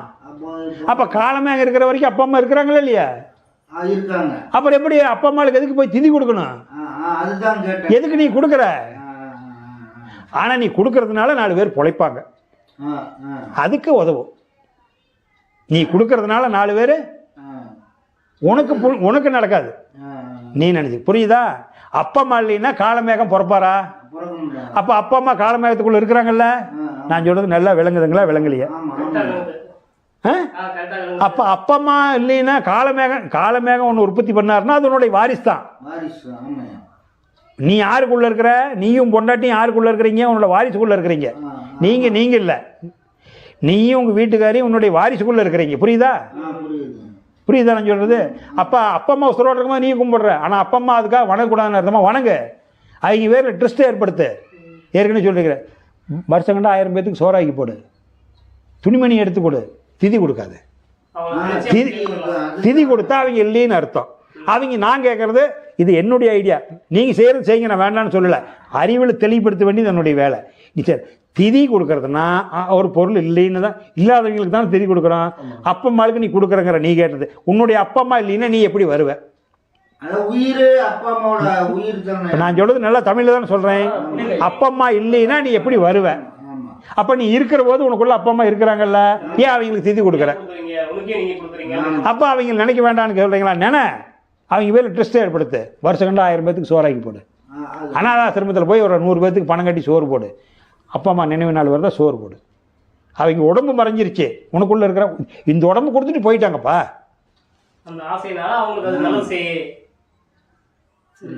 இந்த உடம்பு கொடுத்துட்டு போயிட்டாங்கப்பா, வந்ததுக்கு இந்த உடம்பு கொடுத்துட்டு போயிட்டாங்க, அந்த உடம்புக்குள்ளே இருக்குதுல்ல. அதனால் புறச்செயல் எல்லாம் ஒட்டுக்கா எல்லாத்தையும் சொன்னா பொக்குன்னு போயிடுவீங்க. கேட்குறவங்களுக்கு கஷ்டமாக இருக்கும். நீங்கள் கொஞ்சம் கொஞ்சமாக தெரிஞ்சுக்குங்க. இப்போ நான் சொன்னது புரியுதில்ல? அதனால் அப்பா அம்மா உனக்குள்ளே தான் இருக்கிறாங்க. அப்பா அம்மா இப்போ எங்கள் அம்மா போட்டா மாட்டி இருக்கிற இந்த காலில் இருக்குது. எந்திரிச்சோன்னே தினம் அதை கும்பிட்டு தான் நான் வெளியே போகிறேன். நான் அதனால தான் நான் வெளியே ரூம் விட்டு வெளியே வந்தோன்னே எங்கள் அம்மா படம் தெரிகிற மாதிரி வச்சுருக்கிறேன். அதை கும்பிடணும், உடம்பு கொடுத்தவல்ல. அதனால் அவங்களுக்கு திதியாக கும்பிடக்கூடாது. திதியாக கொண்டானா இல்லைன்னு அர்த்தம். இல்லைம்மா, நான் உன்னை நினச்சிக்கிறேம்மா, எங்கூட தாம்மா இருக்கிறேன், நான் உனக்காக போய் ஆற்றுல முழுக மாட்டேம்மா. ஆற்றுல முழுகுனா உன்னை கரைச்சி விட்ட மாதிரி ஆகிடுதான். நீ கரைச்சி விட மாட்டேம்மா, நான் எனக்குள்ளே இருக்கிறேன்னு நினச்சிக்குங்க. ஆனால் அது நினைக்கிற அளவுக்கு இப்போ நான் சொன்ன அறிவுக்குள்ளே நீங்கள் வரணும். வந்தால் தான் தெளிவு கிடைக்கும். இல்லைன்னா பயம் வந்துடும். நீ கம்மிட்டு இருப்ப, பக்கத்து வீட்டுக்காரன் சொல்லுவாடே பெரும் பாவம்டா, அப்பா அம்மாளுக்கு ஆகாளிய மாதம் திரி கொடுக்க மாட்டேங்கிறேன், ஆடிய மாதம் கொடுக்க மாட்டேங்கிறேம்மா, உன் மனசு போயிடும். அதை எதிர்த்து சொல்கிற அளவுக்கு நீ அறிவு தெரிஞ்சுக்கணும். இப்போ நான் சொன்னதெல்லாம் நீ அங்கே போய் சொல்கிற அளவுக்கு தெரிஞ்சுக்கணும். அப்போ தான் நீ அவனை அடக்க முடியும். புரியுதுங்களா நான் சொல்கிறது? உனக்கு பயம் தெளிகிற வரைக்கும் அந்த பழக்க வழக்கத்தில் இருங்க. பயம் தெளிகிற வரைக்கும் எல்லா பழக்க வழக்கத்திலும் இருங்க. பயம் தெளிகிற வரைக்கும், தெளிஞ்சதுக்கப்புறம் விட்டுருங்க. நான் விடுன்னு நானே சொல்ல மாட்டேன். என்னுடைய வேலை அறிவை தெளிவுபடுத்த வேண்டியது என்னுடைய வேலை. எது வேணும் வேண்டான்னு நீங்களே முடிவு பண்ணிக்கிங்க.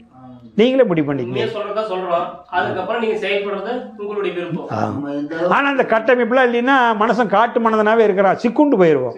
அந்த கட்டமைப்பு வேணும். இப்போ ஏற்றத்தாழ்வு நிறைய இருக்குதில்ல இன்றைக்கி உலகத்தில். அடிப்படை ஊழியர்லேருந்து நான் இன்னார்னு சொல்லலை, அடிப்படை ஊழியர்லேருந்து தலைமைச் செயலாளர் வரைக்கும் இருக்குதில்ல போஸ்ட்டு. அப்போ யார் என்ன விரும்புகிறாங்களோ அந்த தகுதிக்கு போகிறாங்க. அதே மாதிரி தான் ஆன்மீகத்திலையும் நம்ம எந்த ரேஞ்சில் இருக்கிறோமோ அந்த ரேஞ்சுக்கு உண்டான அறிவு கிடைக்கும். புரியுதுங்களா? திடீர்னு ஒருத்தருக்கு எல்லா உபதேசம் வாங்கிட்டாங்கன்னா எல்லாத்துக்கும் ஒரே மாதிரி அறிவு கிடைக்காது. கம்பவுண்டரும் டாக்டர் ஒன்றாயிர முடியுமா? முடியாது. பெல் பாயும் கலெக்டர் ஒன்றாக முடியுமா? முடியாது. அதனால் அதையெல்லாம் புரிஞ்சுக்கணும்.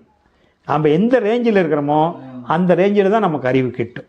அதனால் நீங்கள் எல்லாமே அறிவின் தெளிவு தாங்கய்யா. என்னுடைய சப்ஜெக்டை பூரா பாருங்கள், அதுலேயே போட்டிருக்கிறேன். ஒரு 4-5 பார்த்தீங்களா போதும். நான் அதையும் அதனால தான் மக்களை சிரமப்படக்கூடாதுன்னு தான் அதில் விவரமாக சொல்லியிருக்கிறேன். அதுலேயும் உங்களுக்கு எல்லாமே வந்துடும். திருமேனியில் திருக்கோயில் தத்துவம், கோயில் தத்துவம் பூரா வந்துடும். திருக்கோயிலில் திருமேனி தத்துவம், அந்த கோயில் கட்டமைப்பு வச்சு கட்டிருக்கிறான், அது பூரா வந்துடும்.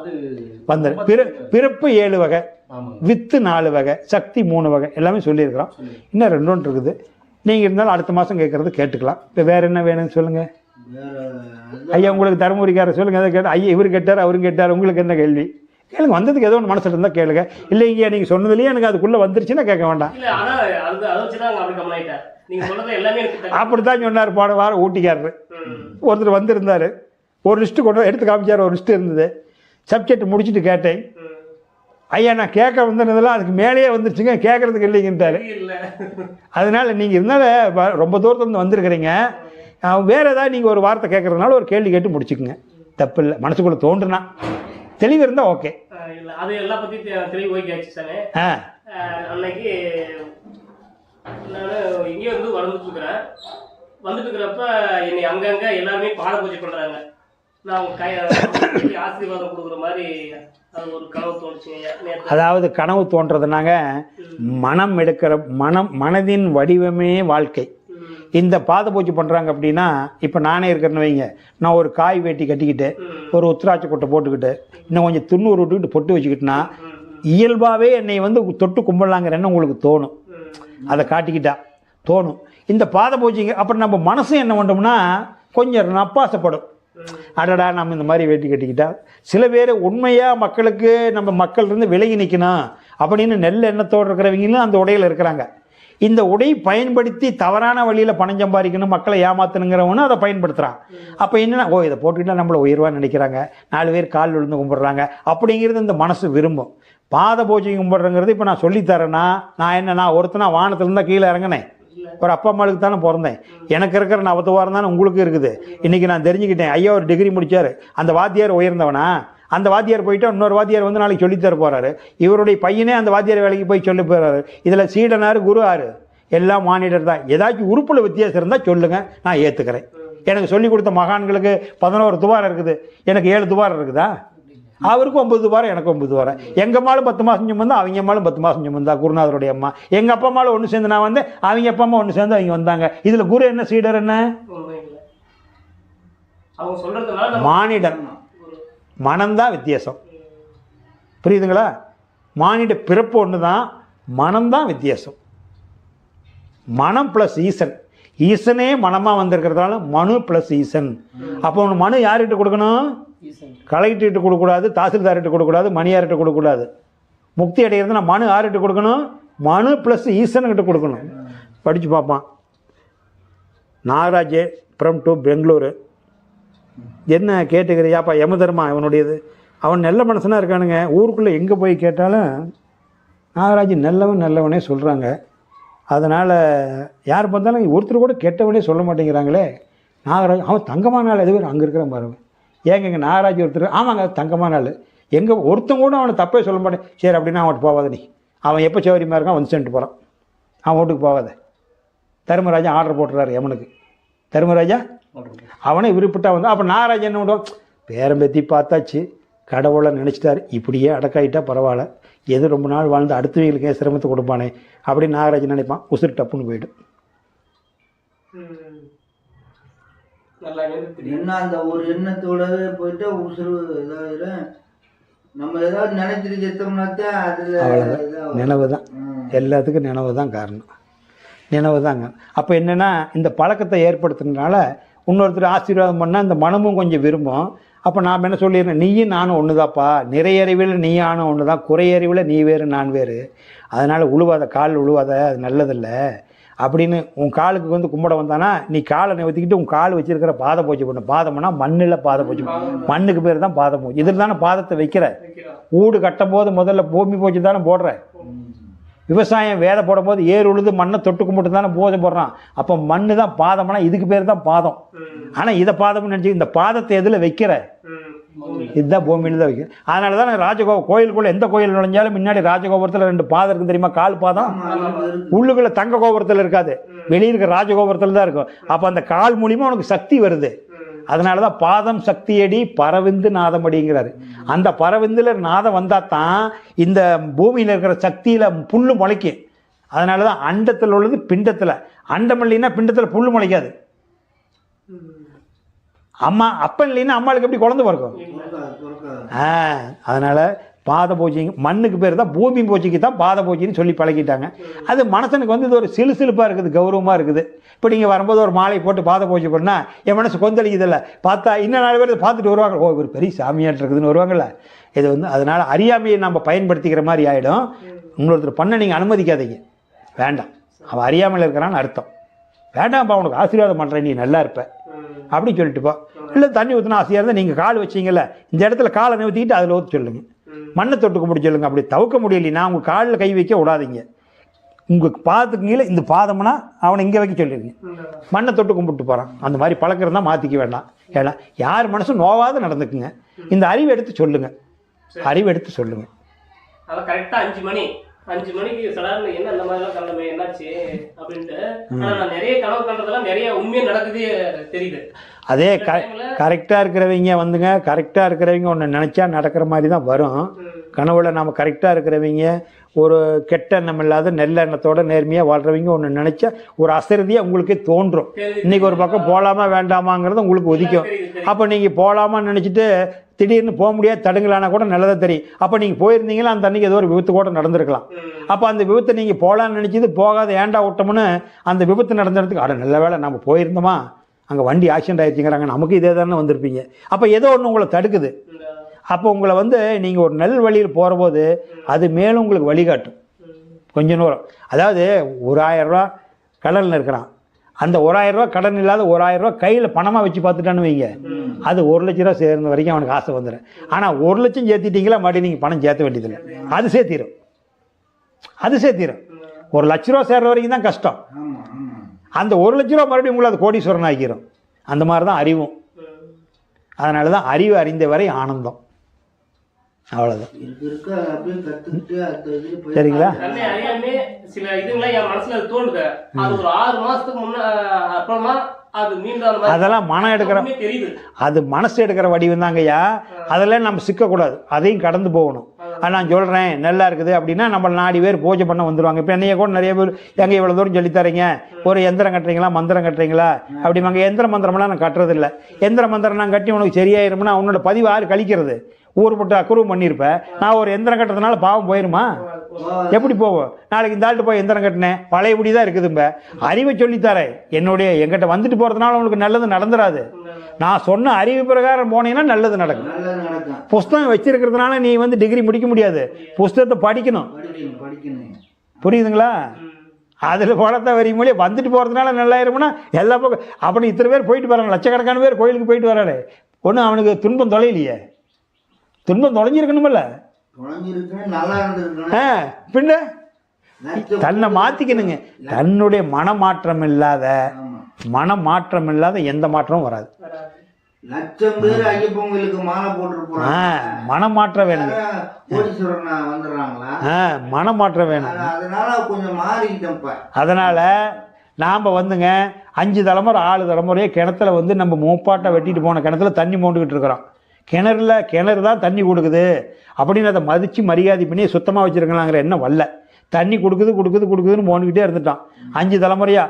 நம்ம தாத்தா இருக்கும்போது அந்த தண்ணி 15 அடி தண்ணி நம்ம கிணத்துல இருக்கும். பக்கெட்டு விட்டீங்களா, பக்கெட்டு 15 அடி ஆழம் போகும் அடியில் போய் கல்லில் இடிக்கிறதுக்கு. இப்போ 1/2 அடி இருக்குது. எவ்வளோ இருக்குது? அப்போ 15 அடி சேர் நம்பி போச்சு. பக்கெட்டு 1/2 பக்கெட்டு கூட இறங்க மாட்டேங்குது. பக்கெட்டு விட்டால் பக்கெட்டு மடங்குது. ஏன்னா பக்கெட்டு மடங்குதுன்னு பார்த்தா வெறும் சேராக இருக்குது. இப்போ தூர் வரணுமே இல்லையா? அந்த தூர் வாருங்க உங்களை. தூர் வாரதான் இப்போ தவம் கற்று கொடுத்துருக்குது. அதுதான் தூர் வார். டெய்லியும் தவம் பண்ணுற மாதிரி நினச்சி அப்போ அந்த கெட்ட எண்ணமெல்லாம் வருதில்ல. நீங்கள் என்ன மனசு அலைவாயதுக்கு குறுக்கோடுதுன்னு சொல்லாதீங்க. அது போயிட்டு போகுது, அது கடந்துருங்க, அது வெளியே போயிடும். அது எட்டி பார்க்கும். ஃப்ரெண்டு கூப்பிட்றான் போகலாம் சபரிநாத்து சாயந்தரம் போகலாம், 4 பக்கம் 4 மணிக்கு 1 மணிக்கு பக்கம் சோழம் சொல்லியிருந்தேன் தெரியுமா, ஆளுன்னு வரமாட்டேங்கிறீன்னு அதை ஞாபகப்படுத்தும். சபரிநாத் 4 மணிக்கு என்கிட்ட வரேன் சொல்லியிருந்தேன்னு. நீ என்ன சொன்னாலும் எந்திரிக்க போகிறதில்ல. இந்த இடத்த விட்டு எந்திரிக்க மாட்டேன் மனமே. நீ எத்தனை நைட்டு என்னுடைய குறுக்க டிஸ்டர்ப் பண்ணாலும் எந்திரிக்க மாட்டேன். கண்டிப்பாக இருப்போம். அது எந்த விருந்தாரிஞ்சாக இருந்தார், அது தங்க பசுபத்தியாக கொடுத்தாலும் எந்திரிக்க போகிறதில்ல அப்படின்னு சொல்லி வயல்கட்டாயமாக அந்த 30 நிமிஷம் பிட் பண்ணி உட்காந்து எந்திரிச்சின்னா ஒரு 10 நாளைக்கு அந்த மனசு அலைவாய், 11ஆம் நாளைக்கு அந்த எண்ணமே வராது. இவன் நமக்கு வேலை கொடுக்க மாட்டேங்கிறான். சென்னையில் கூப்பிடுவான், ஃப்ரெண்டு வா நாகராஜ் தட்டுவான். என்ன தட்டினாலும் விட்டுட்டு வெளியே வர மாட்டேன்னா அவன் 4 நாளைக்கு கூப்பிட்டுருவான். அப்புறம் கூட இருப்பான், கொஞ்சமாவது உனக்கு வெக்கம் இருக்குது இல்லையா, நீ 10 நாளாக கூப்பிட்டுட்டு இருக்கிற வரமாட்டேங்கிறான், ரூம் விட்டு வெளியே வரமாட்டேங்கிறான். மறுபடியும் நாகராஜன் கூப்பிட்றேன், இனிமேல் நானும் கூட வரமாட்டேன்னு இன்னொரு அவன் என்ன பண்ணா, சரி இந்த ஃப்ரெண்டு பிச்சுக்கிட்டு போயிட்டான் ஒன்று விட்டுட்டு அவன் கூட போயிடுவான். அப்போ நீ சுத்தமாயிருவேன். நான் சொல்கிறது விளங்குதா? இல்லை கொஞ்சம் வயராய்க்குமா இருந்துட்டா இந்த மாதிரி விளக்கம் நிறையா தான் இருக்குது. ஒரே நாளில் சொல்ல முடியுமா? அப்போ முடிச்சுக்கலாம். நிறைய பண்ணிக்கலாங்களா? இல்லை வேற ஏதாவது கேட்க விரும்புறீங்களா? ஏன்னா உங்களுக்கு நீங்களும் பக்கமாக இருக்கிறீங்க. சபரிநாத்து நீங்களும் மாசம் தராத வாங்க. நீங்கள் மாசம் தராத சும்மா உட்காந்து கேட்டுட்டு சாப்பிட்டு போங்க. எனக்கு அது போதும். நீங்கள் பணம் கொண்டாந்து கொடுக்கணுங்கிற அவசியம் இல்லை. முடிஞ்சால் உங்களால் முடிஞ்ச ஏதாவது செய்யுங்க ஆசிரமத்துக்கு. நான் சும்மா தான் இருக்கிறேன், நான் சம்பாதிக்கிற வழி இல்லை. சஷ்டி எடுத்து பூர்த்திக்கு மேலே நான் எது பொருளாதாரத்துக்கு போகிறதில்ல. இதை செஞ்சுக்கிட்டு இது இருக்கிறேன். ஆனால் என்னுடைய கடமையை முடிச்சுட்டு நான் சொல்லித்தரேன். கடமையை நிறைவு பண்ணிவிட்டு நான் செய்கிறேன். ஆச்சுங்களா? மற்றவங்களாம் பொண்டாட்டி பிள்ளைங்களை தவிக்கி விட்டுட்டுலாம் சொல்லித்தரல. என் மனம் நிறைவடைஞ்சது நான் சொல்லித்தரேன். 33 வருஷத்துக்கு பாடுபட்டுருக்கிறேன். 33 வருஷம் ஆன்மீக பயிற்சியை வச்சு உங்களுக்கு சொல்லித்தரேன். ஆமாம் ஆமாங்க. என்னுடைய 30வது வயசுலேருந்து கற்றுக்கிட்டேன். 61வது வயசில் சொல்ல ஆரம்பித்தேன். 61வது வயசுக்கு மேலே சஷ்டி எடுத்து பொறுத்திக்கு அப்புறம் பொருளிட்டு நான் போகல. அதுக்கு போனால் சொல்ல முடியாது. போகுது நமக்கு. இது நம்ம ஒரே ஒரு கேள்வி. ஆ நீங்க இந்த இந்த மார்க்கத்துக்கு வரும்போது நீங்க சொல்லிருக்கீங்க ஒரு வீடியோல, நான் பிரேஸ்லைட் போடுவேன், ஆமா. ஆமா. போட்டு இருப்பேன், கழட்டுன்னு சொன்னாரு. அன்னைக்கு கழட்டி கொடுத்ததுதான் இது வரைக்கும் நான் எதுவுமே தொடல சொன்னீங்க. ஆமா. இந்த இடத்துக்கு உங்களுக்கு வந்து சாப்பிடறதுக்கு இல்ல கஷ்டம் ஆயிடுச்சு, ஏதோ ஒரு இல்ல ஃபெயிலியர் ஆயிடுச்சு, வாழ்க்கையை வெறுத்துட்டு அப்புறம் வந்த மாதிரி எனக்கு தெரியல. நீங்க கரெக்டான ரூட்ல போகும்போதே நீங்க இந்த ரூட்டுக்கு வரணுன்றது எப்படி ஐயா உங்களுக்கு வந்துச்சு? அது எனக்கு சின்னதுலேயே கடவுள்னா என்னன்னு தெரிஞ்சுக்கணுங்கிற எண்ணம் தோணுச்சுங்க. அது அப்படித்தான் ஒருத்தருக்கு தோணும். அதனால் இயல்பாக எல்லா கடவுள்களுக்கு நான் முதல்ல வந்து நிறையா திருப்பதிக்கு போவேன். வருஷம் 2-3 ட்ரிப்பு. சரிங்க. பழனிக்கு 2-3 ட்ரிப் போவேன். முருகன் கோயிலுக்கு அதிகமாக போவேன். அந்த மாதிரி உருவ வழிபாட்டில் தீவிரமாக இருக்கிற போது தான் ஒரு நாள் உருவ வழிபாட்டை பற்றி சொல்லித்தராங்கன்னு ஒருத்தர் சொன்னார். அப்போ ஏன்னா இத்தனை கோயிலுக்குள்ளே இருக்குது, கடவுளை பற்றி சொல்கிறாங்கன்னு அருவ வழிபாடு, கடவுளை காணலாம், கடவுளை அப்படின்னு ஒருத்தர் சொல்லித்தராருன்னு சொன்னாங்க. கடவுளை காணலான்னு போ. அப்போ கடவுளை காணலாங்க அப்படின்னு தான் சொன்னாங்க. அப்போ நான் நாகராஜ் இல்லைன்னா கடவுள் இல்லை, நாகராஜ் இல்லைன்னா கடவுள் இல்லை, நாகராஜே இல்லை, கடவுள் யார் கும்பிடுவா? ஒரே வார்த்தை எல்லாத்துக்கும். அப்போ இன்னும் சிம்பிளாக புரியுற மாதிரி சொல்லிக்கலாம். நாகராஜுக்கு கூட தோணலாம், நான் இல்லைன்னா கூட கடவுள் இருப்பார் இல்லைங்க, நான் இல்லைன்னா கூட அப்படின்னு நினப்பு தோணலாம். இன்னும் மானிட பிறப்பு இல்லை, மானிட எறும்புலேருந்து யானை வரைக்கும் இருக்குது. அதுக்கு ஏதாச்சும் எல்லாம் ஓடு வேணுமா? இராணுவம் வேணுமா? கட்ட பஞ்சாயத்து வேணுமா? ஊர் பஞ்சாயத்து வேணுமா? அதுக்கு பொண்ணு மாப்பிள்ளை பார்க்கணுமா? வளகாப்பு கொடுக்கணுமா? சண்டை வந்து கைக்கு காப்பு போடுவானா? அது பாட்டுக்கு வந்துட்டு போகும்ல. எவ்வளோ அமைதியாக போனாலும். அதனால் உங்களுக்கு என்னென்னு கேட்டிங்கன்னா, எனக்கு அந்த சின்ன வயசுலேயே தோணத்தினால என்னாச்சா நமக்குள்ளே தான் கடவுள் இருக்கிறாருன்னு. அப்படின்னா நமக்குள்ளே இருக்கிற நானே கடவுள்னு சொல்லக்கூடாது. நான் கடவுள்னா அந்த அதுக்கு தான் அந்த அம்புக்குறி போட்டுப்பாங்க, கேள்விக்குறி. நான் கடவுள், எனக்குள்ளே இருக்கிற நான் கடவுள், எனக்குள் நாகராஜுக்குள்ளே இருக்கிற நான் கடவுள்.